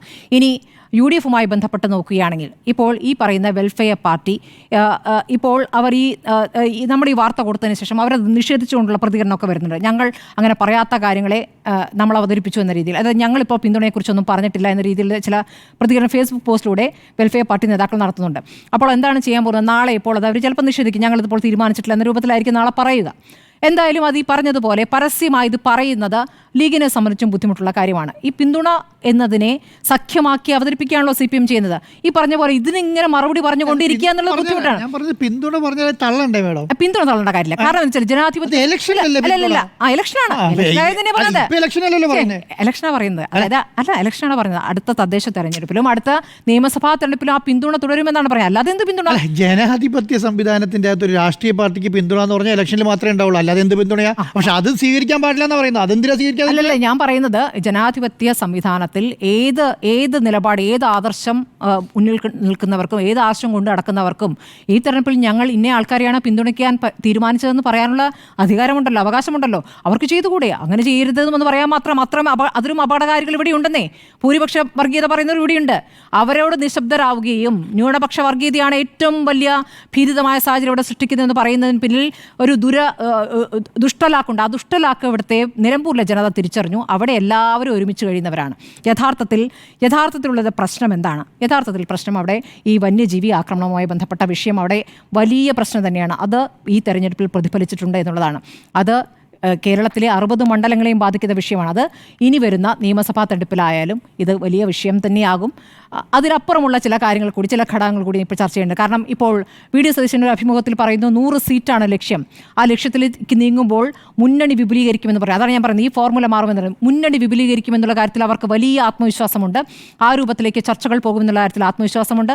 ഇപ്പോൾ നേരത്തെ UDF നിന്ന് പോയി LDF പോയവരടക്കം തിരിച്ചു വരാനുള്ള സാഹചര്യം ഒരുപക്ഷെ ഉണ്ടെന്ന് അവർക്ക് ആത്മവിശ്വാസം ഉണ്ടാകും. അങ്ങനെയാകുമ്പോൾ അത് മുന്നണി വിപുലീകരണത്തിലേക്ക് പോകുമെന്നാണ് അവർ പറയുന്നത്. അതോടൊപ്പം തന്നെ PV അൻവറുമായി ബന്ധപ്പെട്ട് ഇന്ന് VD സതീശൻ പറയുന്നത് PV അൻവർ വിലപേശൽ രാഷ്ട്രീയമായി വന്നതുകൊണ്ടാണ് തനിക്കെതിരെ തന്നെയാണ്, അദ്ദേഹത്തിനെതിരെ തന്നെയാണ് 9 തവണയെങ്കിലും വാർത്താ സമ്മേളനം നടത്തിയെന്ന് പറയുന്നു. ഒരു ഘട്ടത്തിൽ പോലും ഒരു നേതാക്കളും അതിനോട് പ്രതികരിച്ചിട്ടില്ല, ഞങ്ങൾ ആരും പ്രതികരിച്ചിട്ടില്ല. പക്ഷേ അങ്ങനെ വിലപേശിക്കൊണ്ട് ഒരാൾക്കും ഒരു മുന്നണിയിലേക്കും വരാൻ പറ്റില്ല എന്നുള്ളതാണ് യാഥാർത്ഥ്യമെന്ന് അദ്ദേഹം ഇവിടെ പറയുന്നു. പക്ഷേ ലീഗിനെ സംബന്ധിച്ച് PV അൻവർ ഒരു പ്രധാനപ്പെട്ട ഘടകമാണ്, പ്രത്യേകിച്ച് ഈ തദ്ദേശ തെരഞ്ഞെടുപ്പിൽ. ഈ പറയുന്ന ഞാൻ നേരത്തെ പറഞ്ഞ വിഷയം, ഈ പറഞ്ഞ വന്യജീവി ആക്രമണം എന്ന വിഷയം അതിലൂന്നിക്കൊണ്ട് അത് നിങ്ങൾ എന്നെ കൂട്ടുന്നില്ലെങ്കിൽ ഞാനൊരു 3ാം മുന്നണി ഉണ്ടാക്കുമെന്ന് പറയുമ്പോൾ അദ്ദേഹം കർഷക സംഘടനകളുമായിട്ടൊക്കെ സഹകരിക്കാനുള്ള ആലോചനയാണ് നടക്കുന്നത്. ആ ആലോചന നടത്തുമ്പോൾ ഈ തദ്ദേശ തെരഞ്ഞെടുപ്പിൽ 100 വോട്ടാണെങ്കിലും ഒരു പ്രധാനപ്പെട്ട ഘടകമാണല്ലോ. അങ്ങനെ ഒരു വിഷയം വരുമ്പോൾ ലീഗിനെ സംബന്ധിച്ച് വലിയ ബുദ്ധിമുട്ടുണ്ടാക്കും. മലബാറിൽ ആ രൂപത്തിൽ ആളുകളെ കൊണ്ടുവരാനുള്ള കഴിവ്, ആ തരത്തിൽ പിന്തുണ നേടാനുള്ള കഴിവ് PV അൻവറിനുണ്ട്. അദ്ദേഹം ഇപ്പോൾ കിട്ടിയിരിക്കുന്ന പിന്തുണയിൽ നിന്ന് അത് തെളിയിച്ചിട്ടുണ്ട്. അപ്പോൾ അത് വലിയ പ്രശ്നമാകും. ഇപ്പോൾ എന്തായാലും അടുത്ത ദിവസം രാഷ്ട്രീയകാര്യ സമിതി, കോൺഗ്രസിൻ്റെ രാഷ്ട്രീയകാര്യ സമിതി ചേരാൻ പോകുന്നു. ആ രാഷ്ട്രീയകാര്യ സമിതിയിൽ ഇപ്പോൾ PV അൻവറുമായി ബന്ധപ്പെട്ട വിഷയം VD സതീശൻ ആഗ്രഹിച്ചാലും ഇല്ലെങ്കിലും അത് കോൺഗ്രസിലെ ചില പ്രധാന നേതാക്കൾ ഉന്നയിക്കുമെന്നാണ് ഞാൻ മനസ്സിലാക്കുന്നത്. ലീഗിൻ്റെ യോഗം അന്നേ ദിവസം തന്നെയുണ്ട്. ലീഗും ആ വിഷയത്തിൽ ഒരു ആലോചന നടത്തും. അതിനുശേഷം UDF അത് ചർച്ച ചെയ്യും. ഈ പറഞ്ഞ പോലെ VD സതീശനെ നിരായുധനാക്കിക്കൊണ്ടുള്ള തീരുമാനത്തിലേക്ക് പോകുമെന്നൊന്നുമില്ല. ഇതിൽ എന്തെങ്കിലും ഒരു ഫോർമുല ഉണ്ടാക്കും. അത് PV അൻവറിനെ അനുനയിപ്പിക്കാനുള്ള ഒരു ശ്രമം നടത്തും എന്നുള്ള കാര്യമാണ് എനിക്ക് ലഭിച്ചിട്ടുള്ള സൂചന. അത് ഈ തദ്ദേശ തെരഞ്ഞെടുപ്പിൽ അവരെ സംബന്ധിച്ച് പ്രധാനമാണ്, ലീഗിനെ സംബന്ധിച്ച് പ്രധാനമാണ്. അതേപോലെ തന്നെയാണ് ലീഗിനെ സംബന്ധിച്ച് ഈ വെൽഫെയർ പാർട്ടി പിന്തുണ എന്ന് ആവർത്തിച്ച് പറയുന്നത് ലീഗിന് ബുദ്ധിമുട്ടുണ്ടാക്കുന്ന സുന്നി വോട്ടുകൾ എന്നുള്ള പ്രധാനപ്പെട്ട വിഷയം. മുജാഹിദീൻ എന്നുള്ള വിഭാഗം, ഇവർക്കൊന്നും തന്നെ ഈ പറയുന്ന ജമാഅത്തെ ഇസ്ലാമി എന്ന ഒരു സഖ്യമായി അവർ വരുന്നു എന്നുള്ളത് അംഗീകരിക്കാൻ പറ്റുന്ന കാര്യമല്ല. സഖ്യം എന്നൊരു വിഷയമേ അവിടെ ഉദിക്കുന്നില്ല, വോട്ട് ചെയ്തു പോകുന്നു എന്നുള്ള കാര്യമാണ്. അതിനെ ഇങ്ങനെ വലുതാക്കി പർവ്വതീകരിച്ച് കാണിച്ചുകൊണ്ട് ഈ തെരഞ്ഞെടുപ്പിൽ പ്രചാരണമാക്കിയത് CPM ആണ്. അപ്പോൾ സെക്കുലർ ഫാബ്രിക്കും മതേതരത്വം എന്നുള്ള ആശയവും ഒന്നും CPM പ്രശ്നമല്ല. അപ്പോൾ അത് വോട്ട് കിട്ടാനുള്ളൊരു മാർഗം മാത്രം എന്ന രൂപത്തിലാണ് നിലമ്പൂരിൽ അത് പ്രവർത്തിച്ചത്. അത് കേരളം ഒന്നാകെ അടുത്ത നിയമസഭാ തെരഞ്ഞെടുപ്പിലായാലും തദ്ദേശ തെരഞ്ഞെടുപ്പിലായാലും ഉപയോഗിക്കുന്നത് വലിയ ദോഷം ചെയ്യുമെന്നുള്ളതാണ്. ഈ തരത്തിൽ ഭിന്നിപ്പിൻ്റെ പ്രതികരണങ്ങൾ വലിയ രൂപത്തിൽ വളരുമെന്നുള്ളതാണ്. അത് നല്ല ഒരു മുന്നോട്ട് പോക്കല്ല എന്ന് മാത്രമാണ് ഈ ഘട്ടത്തിൽ പറയാനുള്ളത്. UDF സംബന്ധിച്ച് ഇതിലിനി മറുപടി പറയാതിരിക്കുക എന്നുള്ളതാണ്. എന്തിനാണ് ഈ ജമാഅത്തെ ഇസ്ലാമി അവരെ ഒരു വഴിക്ക് പോയിക്കോട്ടെ, അവർ വോട്ട് ചെയ്തോട്ടെ എന്ന രൂപത്തിൽ അതിനെ കാണുകയല്ലാതെ അതിങ്ങനെ പറഞ്ഞു പോകുന്നതിൽ, അതിലിങ്ങനെ മറുപടി പറഞ്ഞു പോകുന്നത് കോൺഗ്രസിനെ സംബന്ധിച്ചും ബുദ്ധിമുട്ടുണ്ടാക്കുന്നതായിരിക്കും എന്നുള്ളതാണ്. ഇത് ഈ പറയുന്ന മലപ്പുറത്തെ അല്ലെങ്കിൽ നിലമ്പൂരിലെ ഒരു സാഹചര്യമല്ല, കേരളമാകെയുള്ളത്. അത് അടുത്ത തിരഞ്ഞെടുപ്പ് ആകുമ്പോഴേക്കും ഇതേ കാര്യങ്ങൾ തന്നെ പറയാനുള്ള CPM-ന് അവസരം ഒരുക്കാതിരിക്കുക എന്നുള്ളതാണ് ബുദ്ധിപൂർവമായ രാഷ്ട്രീയം എന്നുള്ളതാണ് എനിക്ക് തോന്നുന്നത്. അപ്പോൾ ഫോർമുല എന്തായാലും മാറും, അത് വിപുലീകരിക്കപ്പെടുന്ന രൂപത്തിലേക്ക് പോകുമെന്നാണ് UDF പറയുന്നത്. അതിനുള്ള പ്രവർത്തനങ്ങൾ അവർ തുടങ്ങിയെന്നും പറയും. സുജയ, ഇതേ ഫോർമുല ആയിരിക്കുമോ? ഫോർമുലയൊക്കെ UDF-ന്റെ ചെയർമാൻ പറയുമ്പോൾ പിന്നെ അതിനെ അവിശ്വസിക്കേണ്ട കാര്യമില്ല എന്നാണ് എനിക്ക് തോന്നുന്നത്. കാരണം തെരഞ്ഞെടുപ്പിന് മുൻപ് തന്നെ നല്ല ഒരു സർട്ടിഫിക്കറ്റ് ആണല്ലോ കൊടുത്തത്. നമ്മൾ ഈ വിഷയം നേരത്തെ എടുത്തപ്പോഴും, അതായത് ഉപതെരഞ്ഞെടുപ്പ് ഫലം വരുന്നതിന് മുൻപ് ഈ വിഷയം എടുത്തപ്പോൾ പറഞ്ഞ കാര്യത്തിൽ തന്നെ ഞാൻ ഉറച്ചു നിൽക്കുകയാണ്. അതായത് ജമാഅത്തെ ഇസ്ലാമി എന്ന വെൽഫെയർ പാർട്ടിക്ക് കേരള രാഷ്ട്രീയത്തിൽ ഇതാദ്യമായി ഒരു പ്രധാനപ്പെട്ട പാർട്ടിയുടെ പ്രധാനപ്പെട്ട നേതാവ്, അതും പ്രതിപക്ഷ നേതാവും UDF ചെയർമാനുമായിട്ടുള്ള വ്യക്തി ഒരു സർട്ടിഫിക്കറ്റ്, ഒരു എൻഡോഴ്സ്മെന്റ് കൊടുത്തിരിക്കുകയാണ്. അതായത് ആ പാർട്ടിയുടെ കേരളത്തിലെ ഒരു പോസ്റ്റർ ബോയ് മാറുന്ന രീതിയിലുള്ള ഒരു എൻഡോഴ്സ്മെന്റ് ആണ്. അതായത് ഒരു ബ്രാൻഡാക്കി ജമാഅത്തെ ഇസ്ലാമിയെ അതൊരു നല്ല ബ്രാൻഡാണ് എന്ന രീതിയിൽ അവതരിപ്പിക്കുന്ന ഒരു സ്റ്റേറ്റ്മെന്റ് കൊടുത്ത നേതാവായി VD സതീശൻ കേരള ചരിത്രത്തിൽ അടയാളപ്പെടുത്തപ്പെടുകയാണ്. അതാണ് ഈ നിലമ്പൂർ ഉപതെരഞ്ഞെടുപ്പ് കാലത്ത് സംഭവിച്ചത് എന്നതാണ്. അവർക്ക് കിട്ടിയ ബ്രാൻഡ് എൻഡോഴ്സ്മെന്റിനെ കുറിച്ചാണ് ഇന്ന് ജമാഅത്തെ ഇസ്ലാമി വന്ന് പരസ്യമായി തന്നെ പറയുന്നത്. അതോടൊപ്പം ആര്യാടൻ ഷൗക്കത്ത് തനിക്ക് കിട്ടിയ ജയം, അതിൽ ജമാഅത്തെ ഇസ്ലാമിയുടെ പിന്തുണ വളരെ തങ്ങളെ സഹായിച്ചു എന്ന രീതിയിൽ പറയുകയാണ്. അതൊക്കെ ഒരു എൻഡോഴ്സ്മെന്റ് ആണ്. ഇടതുപക്ഷം ഇത്രയും കാലം ജമാഅത്തെ ഇസ്ലാമിയുടെ വോട്ട് തേടിയിട്ടുണ്ട്, വാങ്ങിയിട്ടുണ്ട്, ഏതൊക്കെ തെരഞ്ഞെടുപ്പുകളിൽ എന്നതടക്കം വന്നിട്ടുള്ളതാണ്. അപ്പോൾ ഇങ്ങനെ ഒരു ബ്രാൻഡ് എൻഡോഴ്സ്മെന്റ് കൊടുക്കാൻ എന്തുകൊണ്ടാണ് CPIM അല്ലെങ്കിൽ ഇടതുപക്ഷം തയ്യാറാകാതിരുന്നത്? അവർ കൊടുക്കാതിരുന്ന എൻഡോഴ്സ്മെന്റ് മറുഭാഗത്ത് UDF കൊടുക്കുമ്പോൾ ജമാഅത്തെ ഇസ്ലാമിയെ ലീഗിനെ പോലെ, കേരള കോൺഗ്രസിനെ പോലെ അങ്ങനെ ഒരു ഘടകകക്ഷി എന്ന നിലയിൽ അംഗീകരിക്കുന്ന തരത്തിലേക്ക് പോവുകയാണോ എന്ന തോന്നൽ ജനങ്ങൾക്കുണ്ടായാൽ അതിനെ തെറ്റു പറയാൻ കഴിയില്ല. എത്ര തന്നെ അതിനെയൊക്കെ മറച്ചു വെച്ച് കഴിഞ്ഞാലും ഈ കൊടുത്തിരിക്കുന്ന എൻഡോഴ്സ്മെന്റ് എന്ന് പറയുന്നത് വളരെ വലുതാണ്. അതൊരു ബ്രാൻഡിംഗ് ആണ്. ആ ബ്രാൻഡിംഗ് ജമാഅത്തെ ഇസ്ലാമിക്ക് കൊടുത്തത് എന്തിനാണ്? അതിന് വലിയ വില കൊടുക്കേണ്ടി വരും എന്നത് വരും കാല രാഷ്ട്രീയത്തിൽ തിരിച്ചറിയാൻ പോകുന്ന ഒരു കാര്യമാണ്. അതായത് കേരള രാഷ്ട്രീയത്തിൽ ഈ രീതിയിലുള്ള ഒരു എൻഡോഴ്സ്മെന്റ് ഇതുവരെ ഞാൻ കണ്ടിട്ടില്ല. ആരും ഈ രീതിയിൽ ജമാഅത്തെ ഇസ്ലാമിയെ വെള്ളപൂശുന്നതോ അല്ലെങ്കിൽ ഇങ്ങനെയൊരു അവരെ മതരാഷ്ട്രവാദം ഉപേക്ഷിച്ചു എന്ന തരത്തിലുള്ള ഒരു പ്രസ്താവന നടത്തുന്നതോ ഞാൻ കണ്ടിട്ടില്ല. അത് നടത്തിയ ഒരേ ഒരു നേതാവിന്റെ പേര് VD സതീശൻ എന്നാണ്. ഇവിടെ ഒരു ഫ്രണ്ടിന്റെ, അതായത് ഒരു മുന്നണിയുടെ, ഒരു സ്ഥാനാർത്ഥിയുടെ ഒക്കെ വെൽഫെയർ ഉറപ്പാക്കുകയാണ് നിലമ്പൂരിൽ കണ്ടത് നമ്മൾ. ആ വെൽഫെയർ ഉറപ്പാക്കുന്നതിന് വേണ്ടി എത്ര വോട്ടാണ് ജമാഅത്തെ ഇസ്ലാമിക്ക് ഉണ്ടായിരുന്നത്? ജമാഅത്തെ ഇസ്ലാമിയുടെ പിന്തുണ ഇല്ലെങ്കിലും ആര്യാടൻ ഷൗക്കത്ത് ജയിക്കുമായിരുന്നല്ലോ. കിട്ടിയ ഭൂരിപക്ഷം നോക്കൂ, എത്ര അന്തസ്സുള്ള വിജയമായേനെ. ജമാഅത്തെ ഇസ്ലാമിക്ക് എൻഡോഴ്സ്മെന്റ് കൊടുക്കാതെ മുസ്ലിം ലീഗിനെ എന്തുകൊണ്ട് അവിശ്വസിച്ചു? മുസ്ലിം ലീഗ്, ഞാൻ ആ തെരഞ്ഞെടുപ്പിൽ വോട്ടെണ്ണുന്ന വേളയിൽ തന്നെ ഞാൻ പറഞ്ഞു, ലീഗിന്റെ വോട്ട് ഉറപ്പിച്ചു നിർത്തി. ലീഗിന്റെ പ്രധാനപ്പെട്ട നേതാക്കൾ മുതൽ തങ്ങൾ കുടുംബമടക്കം എല്ലാവരും രംഗത്തിറങ്ങി പ്രവർത്തിക്കുകയായിരുന്നു. അതായത് യൂത്ത് ലീഗ് ഒക്കെ എത്ര ആക്റ്റീവായി ക്യാമ്പയിൻ ഉണ്ടായിരുന്നു. PK ഫിറോസിനെയൊക്കെ നമ്മൾ ഈ വിജയാഹ്ലാദത്തിൽ മാത്രമല്ല അതിന് മുൻപ് തന്നെ നമ്മൾ കാണുന്നുണ്ട്. മുനവർ അലി തങ്ങളെ കാണുന്നുണ്ട്. അതുപോലെ തന്നെ സാദിഖ് അലി ശിഹാബ് തങ്ങൾ ഹജ്ജിനായിരുന്നു. അതിന് തിരിച്ചു വന്നതിന് ശേഷം അതിനു മുൻപ് തന്നെ വിളിച്ചിട്ടാണ് പോയതെന്ന് ആര്യാടൻ ഷൗക്കത്ത് പറയുന്നു. ഇന്ന് സാദിഖ് അലി ശിഹാബ് തങ്ങളുടെ വീട്ടിലെത്തി കാണുകയാണ്, മധുരം പങ്കിടുകയാണ് വിജയിച്ചതിന് ശേഷം നിയുക്ത MLA ആയ ആര്യാടൻ ഷൗക്കത്ത്. ലീഗ് അത്രയും ആത്മാർത്ഥമായി ആര്യാടൻ മുഹമ്മദിന്റെ മകൻ ആര്യാടൻ ഷൗക്കത്തിന് ഒപ്പം അടിയുറച്ചു നിന്നു. പണ്ട് പറഞ്ഞത്, പാണക്കാട് തങ്ങളെ പറഞ്ഞത്, അതൊക്കെ ഒരു മുറുമുറുപ്പാക്കി കണക്കാക്കി അവർക്ക് മാറി നിൽക്കാമായിരുന്നല്ലോ. പക്ഷേ മുന്നണിക്ക് വേണ്ടി അവരതെല്ലാം മറന്നു. അവർ ആത്മാർത്ഥമായി സഹായിച്ചു. അല്ലെങ്കിൽ ഈ 11,000-ന്റെ വിജയമൊന്നും അവിടെ UDF-ന് ഉണ്ടാകില്ലായിരുന്നു. ലീഗ് ഒന്ന് മാറി നിന്നിരുന്നെങ്കിൽ PK കുഞ്ഞാലിക്കുട്ടിക്ക് അൻവറിനെ മുന്നണിയിൽ എടുക്കാത്തതിലടക്കം കൂടുതൽ സമ്മർദ്ദങ്ങളിലേക്ക് പോകാമായിരുന്നു. അദ്ദേഹം പോയില്ലല്ലോ. അദ്ദേഹം മുന്നണിക്ക് വേണ്ടി എന്താണ് നിലപാടെടുത്തത്? ലീഗാണ് ഈ തെരഞ്ഞെടുപ്പിൽ പരമാവധി വിട്ടുവീഴ്ച ചെയ്തത്. ഏറ്റവും മാന്യമായി ഒരു മുന്നണിയുടെ വിജയത്തിന് വേണ്ടി പെരുമാറിയത്. അത് കോൺഗ്രസ് തിരിച്ചറിയണം. ജമാഅത്തെ ഇസ്ലാമിക്ക് ഈ സർട്ടിഫിക്കറ്റ് കൊടുക്കുന്നതിന് മുമ്പ് VD സതീശൻ ആലോചിക്കേണ്ടത് ലീഗ് ആരാണെന്നുള്ളതാണ്. ലീഗിന്റെ പ്രാധാന്യം എന്താണ് UDF-ൽ എന്നുള്ളതാണ്. അത് പരിഗണിക്കാതെ ഈ ഒരു വാചകം പറഞ്ഞതിന് അതിന് കേരള രാഷ്ട്രീയത്തിൽ കൃത്യമായി അത് അടയാളപ്പെടുത്തപ്പെടും എന്നതാണ് എൻ്റെ ലളിതമായുള്ള അഭിപ്രായം. ഇനി ജമാഅത്തെ ഇസ്ലാമിയുടെ മുൻ അമീർ TK അബ്ദുള്ളയുടെ വർഷങ്ങൾക്ക് മുൻപുള്ള ഒരു പ്രസംഗം അതിപ്പോൾ പ്രചരിക്കുന്നുണ്ട്. നിങ്ങളൊക്കെ കണ്ടു കാണുമായിരിക്കും. കുറച്ച് വർഷം മുൻപുള്ളതാണ്. TK അബ്ദുള്ള എന്ന മുൻ അമീറാണ്. മുൻ അമീർ പറഞ്ഞ വാചകമാണ്, കുറച്ചൊക്കെ സൂക്ഷിച്ചിട്ടാ. നേരത്തെ മാഡം പറഞ്ഞല്ലോ ജമാഅത്തെ ഇസ്ലാമി അങ്ങ് മൊത്തത്തിൽ മാറിയെന്ന്. ഈ പ്രസംഗം കൂടി ഒന്ന് കേൾക്കൂ. കുറച്ചൊക്കെ സൂക്ഷിച്ചിട്ടാ ഇപ്പോൾ ജമാഅത്തെ ഇസ്ലാമി പറയുന്നത്. നമുക്കിവിടെ ജീവിക്കണ്ടേ? അതെല്ലാം പരിഗണിച്ചിട്ട് ചിലപ്പോൾ ഡെമോക്രസി, സെക്യുലറിസം എന്നൊക്കെ പറഞ്ഞേക്കാം. അതൊക്കെ പദം കൊണ്ടുള്ള കളിയാ. അടിസ്ഥാനപരമായോ വിശ്വാസത്തിന്റെ കാര്യത്തിലോ ഒരു മാറ്റവും വരുത്താൻ പാടില്ല, വരുത്തുകയുമില്ല. വാചക ശൈലിയിൽ ലേശം മിനുക്കുപണിയൊക്കെ ചെയ്യും.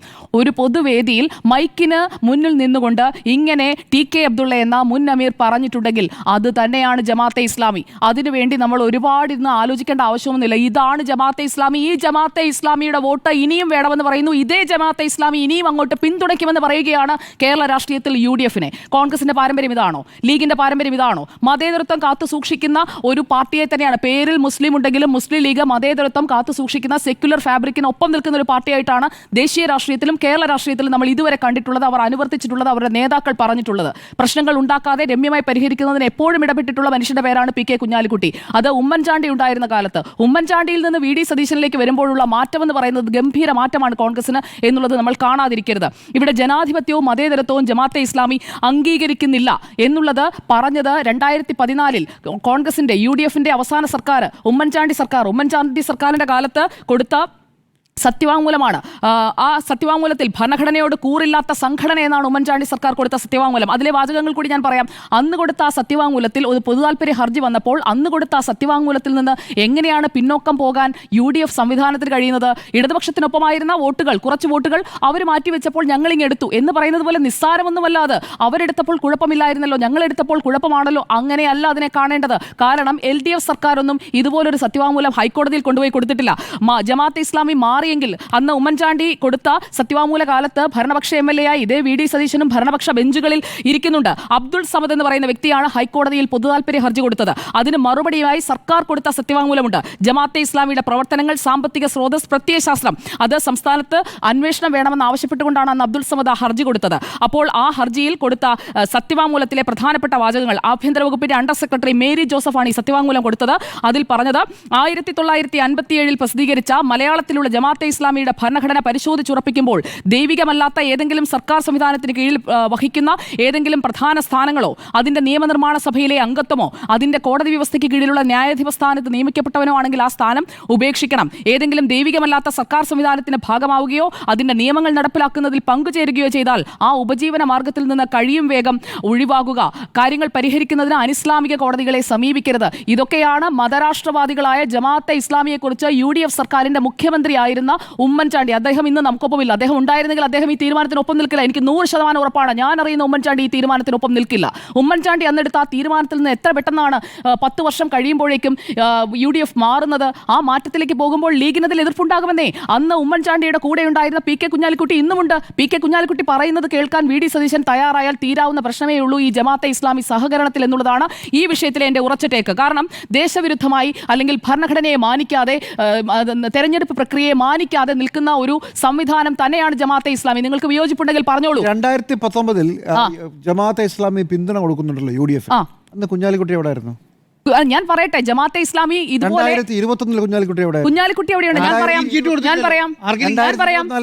ഞാൻ പറയാം പി കെ കുഞ്ഞാലിക്കുട്ടി അല്ലെങ്കിൽ ലീഗ് സംവിധാനം ഇതുവരെ ഏതെങ്കിലും പാർട്ടികൾ വോട്ട് തരുന്നതിനെ അല്ലെങ്കിൽ പുറത്തുനിന്ന് വോട്ട് നൽകുന്നതിനെ അതിനെയൊന്നും ആരും എതിർത്തിട്ടില്ല. LDFും അത് തന്നെയാണ് ചെയ്തത്. വോട്ട് വാങ്ങുന്നത് പോലെയല്ല, വോട്ട് വാങ്ങിയതിനു ശേഷം നീ മാന്യനാടാ എന്ന് തിരിച്ചങ്ങോട്ടൊരു സർട്ടിഫിക്കറ്റ് കൊടുക്കുന്നത്, അതിനെയാണ് എതിർക്കേണ്ടത്.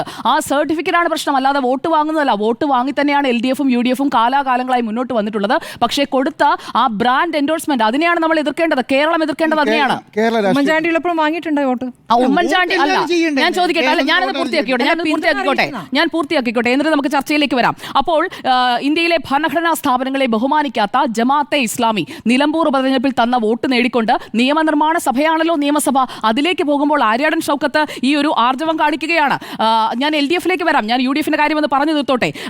ജമാഅത്തെ ഇസ്ലാമിയെ നിയമസഭയ്ക്കകത്ത് വിമർശിച്ച ഒരു നേതാവുണ്ട്. ഇതേ നിലമ്പൂരിന്റെ MLA ആയിരുന്ന മന്ത്രിയായിരുന്ന ആര്യാടൻ മുഹമ്മദ്.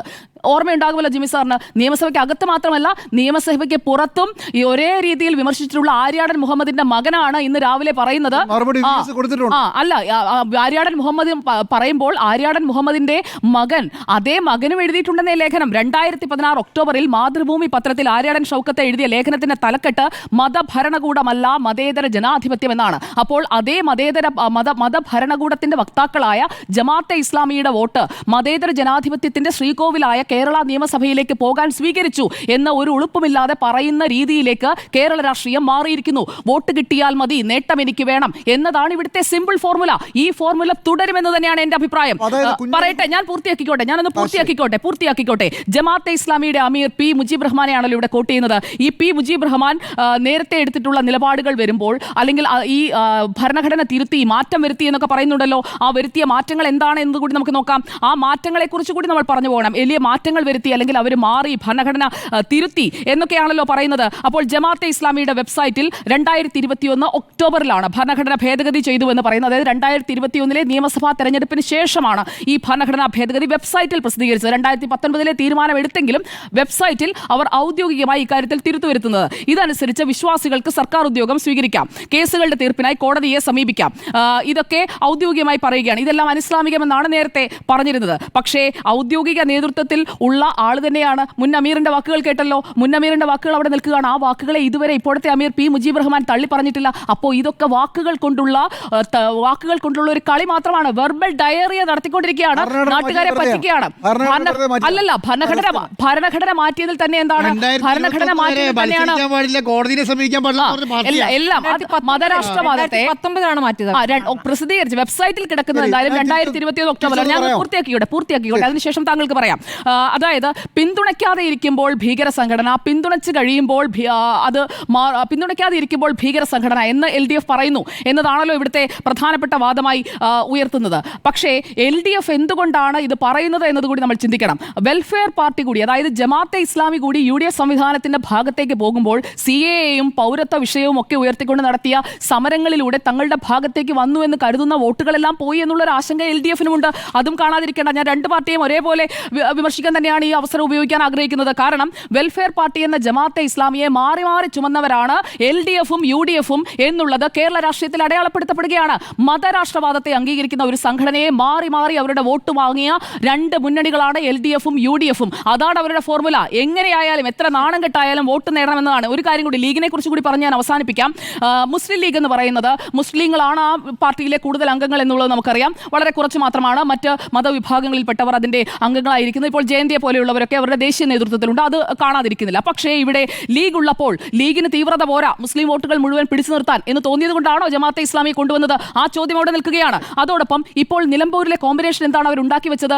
UDF ഉണ്ടാക്കി വെച്ചത് Muslim League plus Welfare Party plus SDPI. പാലക്കാട്ടും SDPIയുടെ പ്രകടനമാണ് ആദ്യം കണ്ടത്. ഇവിടെയും SDPIയുടെ വോട്ടുകൾ അത് പൂർണ്ണമായിട്ടും സാദിഖിന് കിട്ടിയോ? കിട്ടിയിട്ടില്ല. SDPI അവകാശപ്പെടുന്ന വോട്ടുകൾ അവിടെ SDPIക്ക് കിട്ടിയിട്ടില്ല.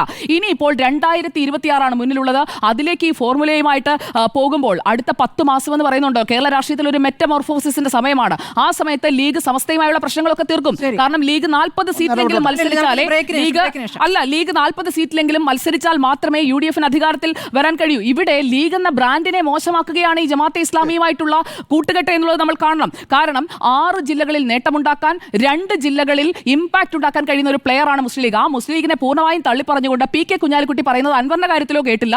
ഈ കാര്യത്തിലെങ്കിലും കേൾക്കാതിരുന്നാൽ UDFന്റെ കാര്യം പോക്കാണെന്നുള്ളത് ഉറപ്പാണ്. ഒന്നാമത്തെ കാര്യം, ഇത് UDFന്റെ ഒരുമിച്ചുള്ള തീരുമാനമാണ് പിന്തുണ സ്വീകരിക്കുക എന്നുള്ളത്. ഏതെങ്കിലും ഒരു രാഷ്ട്രീയ എന്നിട്ട് എന്താണ് എൻഡോഴ്സ്മെന്റ് കൊടുക്കാത്തത്? എന്നിട്ട് എൻഡോഴ്സ്മെന്റ് എന്താ PK കുഞ്ഞാലിക്കുട്ടി കൊടുക്കാത്തത്? PK കുഞ്ഞാലിക്കുട്ടി എന്നിട്ട് ഈ സർട്ടിഫിക്കറ്റ് എൻഡോഴ്സ് ചെയ്യാത്തത്? രമേശ് ചെന്നിത്തല എന്താ എൻഡോഴ്സ് ചെയ്യാത്തത്? പിന്തുണ സ്വീകരിച്ചു എന്നുള്ള കാര്യം ഒരു യാഥാർത്ഥ്യമാണല്ലോ. അവർക്ക് ആർക്കും ആരെയും ആർക്കും വോട്ട് കൊടുക്കാം എന്നുള്ളത് തന്നെയാണ് ഇവിടെ പ്രശ്നം. പിന്തുണ സ്വീകരിച്ചതല്ല, അതിനെ സർട്ടിഫിക്കറ്റ് കൊടുത്താണ്. ഫോർമുല തുടരുമോ എന്നായിരുന്നു നമ്മുടെ ചോദ്യം. വേഗം ഒന്ന് പറഞ്ഞ് അവസാനിച്ചാൽ. ഒരു ചെറിയ പ്രസ്താവന. 2010 BJPയുടെ മൈനോറിറ്റി മോർച്ച ഇഷ്യൂ ചെയ്ത JK ജെയിൻ്റെ പ്രസ് സ്റ്റേറ്റ്മെന്റ് ആണ്. സബ്ജക്റ്റ് മാത്രം വായിക്കാം. BJP condemns government's decision to withdraw the permission for holding Garibi Hatawa rally of Jamaat Islami Hind on 7/11/2010. ഈ വെൽഫെയർ പാർട്ടി 2014 രൂപീകരിക്കുമ്പോൾ BJPയുടെ മൈനോറിറ്റി മോർച്ചയുടെ പ്രതിനിധി ആ യോഗത്തിൽ പ്രസംഗിച്ചിട്ടുണ്ട്. രാഷ്ട്രീയം അവസരങ്ങളുടെ കലയാണ്. അങ്ങനെ പലരും അന്ന് ഭരണഘടനയൊന്നും മാറ്റിയിട്ടില്ല. ഇതേ കക്ഷിയൊക്കെയാണ് ജെയിൻ ഈ അമീറായിട്ടിരിക്കുന്നത്. രാഷ്ട്രീയം അവസരങ്ങളുടെ കലയാണ്. ആ സമയത്ത് ഇങ്ങനെയൊക്കെ ചെയ്യാം, അതിന് കുഴപ്പമില്ല.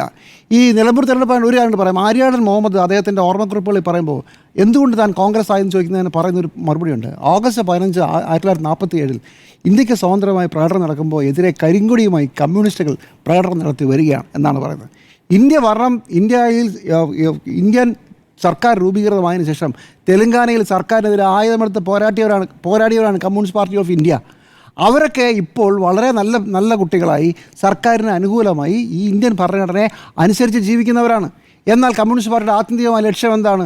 അത് ഇപ്പോഴും ഞങ്ങൾ തോക്കിൻ കുഴലിലൂടെയോ മുളക് പൊടി ഉപയോഗിച്ചോ ഞങ്ങൾ യുദ്ധം ചെയ്യും, ഞങ്ങൾ പിടിക്കുമെന്നാണ് ആത്യന്തികമായി പറഞ്ഞു നിൽക്കുന്ന കാര്യം. ഇനി BJP-യുടെ കാര്യത്തിൽ എന്തോ മതരാഷ്ട്രമാണെന്ന് പറഞ്ഞു. ഈ സർക്കാരിനെ ഈ ഭരണഘടന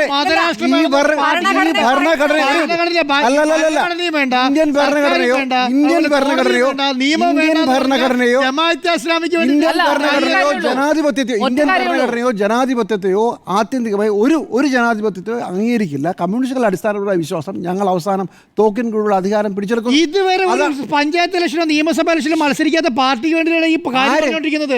ജമാഅത്തെ ഇസ്ലാമിന്റെ കാര്യം. ജമാഅത്തെ ഇസ്ലാമി അതല്ല ചോദ്യം. നിങ്ങൾ ഈ പറയുന്നുണ്ടല്ലോ ഇവരൊക്കെ മതരാഷ്ട്രവാദികളാണെന്ന്. ഇന്ത്യക്ക് സ്വാതന്ത്ര്യം കിട്ടിയപ്പോൾ കരിങ്കൊടി പ്രകടനം നടത്തിയെന്ന് ആര്യാട് മുഹമ്മദ് പറഞ്ഞതിനെ കുറിച്ച് ആര്യാട് മുഹമ്മദ് പറഞ്ഞിട്ടുണ്ടല്ലോ. അഞ്ചാം മന്ത്രി സ്ഥാനം കിട്ടിയിട്ടുണ്ടെങ്കിൽ കേരളത്തിൽ അവസാനത്തെ മുഖ്യമന്ത്രിയായിരിക്കും പിണറായി വിജയൻ. അത് കോൺഗ്രസ് ഒരു കാര്യം കൂടെ ഇനി അതൊന്ന്.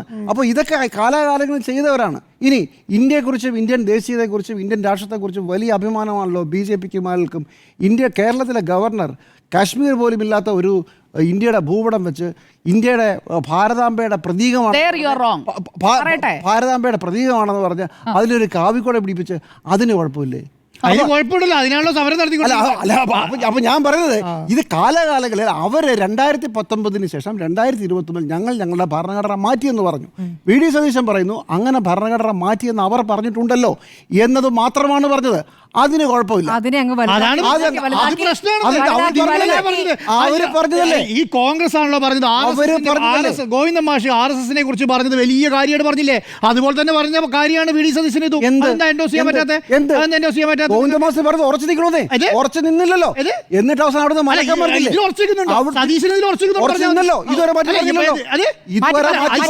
അത് മാത്രമേ പറയുന്നു.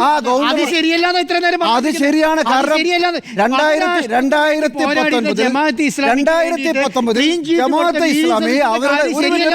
ജമാഅത്തെ ഇസ്ലാമി അവരുടെ ഭരണഘടന ഇവിടെ ഒരു പോരാട്ടം നടന്നിട്ടില്ല.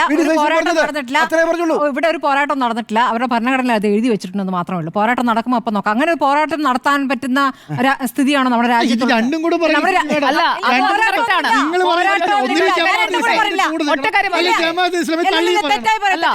ഞാൻ ജമാഅത്തെ ഇസ്ലാമിയുടെ കൂടെ ഞാൻ പറയുന്നത് VD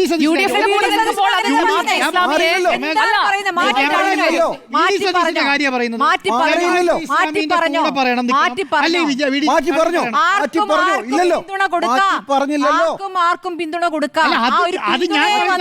അത് UDF-ലെ മറ്റു കക്ഷികൾ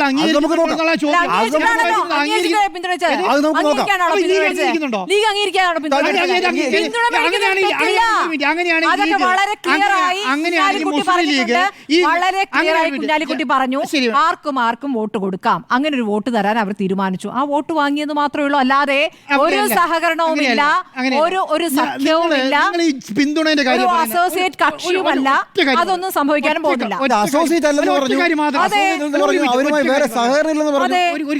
അവരങ്ങനെ ചെയ്യുമെന്ന് ആലോചിച്ചിട്ട് ഇപ്പോഴെന്തിനാ വേവലാതി?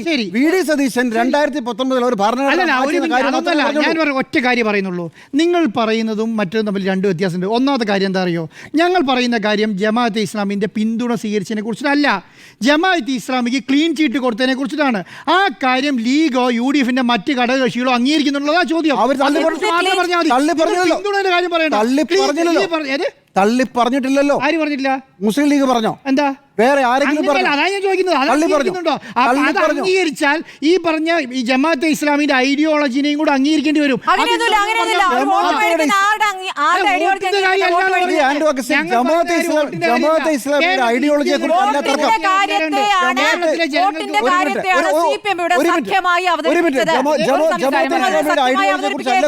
ജമാഅത്തെ ഇസ്ലാമി മതരാഷ്ട്രവാദികളല്ലേ എന്ന് ചോദിച്ചു. VD സതീശൻ പറഞ്ഞു അവരത് മാറ്റി പറഞ്ഞല്ലോ.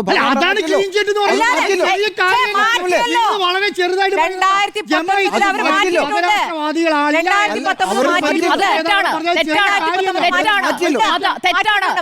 ഭരണഘടനയിൽ ഞങ്ങൾ മതരാഷ്ട്രവാദം ഉപേക്ഷിച്ചു എന്ന് പറയുന്നത് എവിടെയാണ്?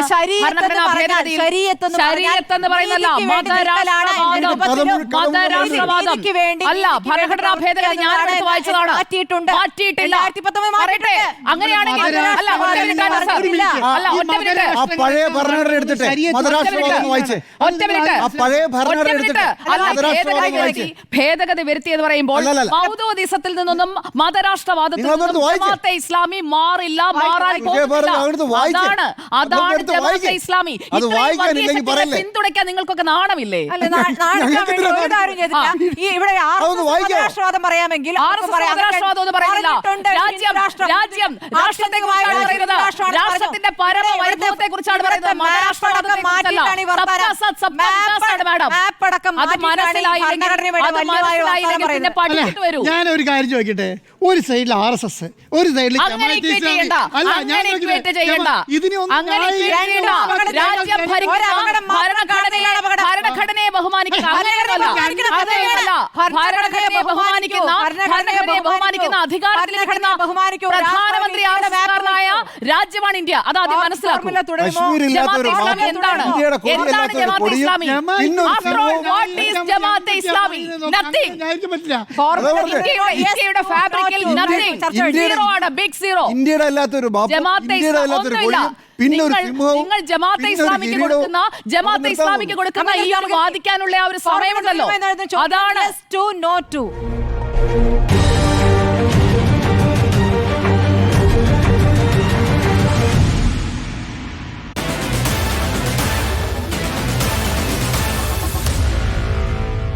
Meet the editors.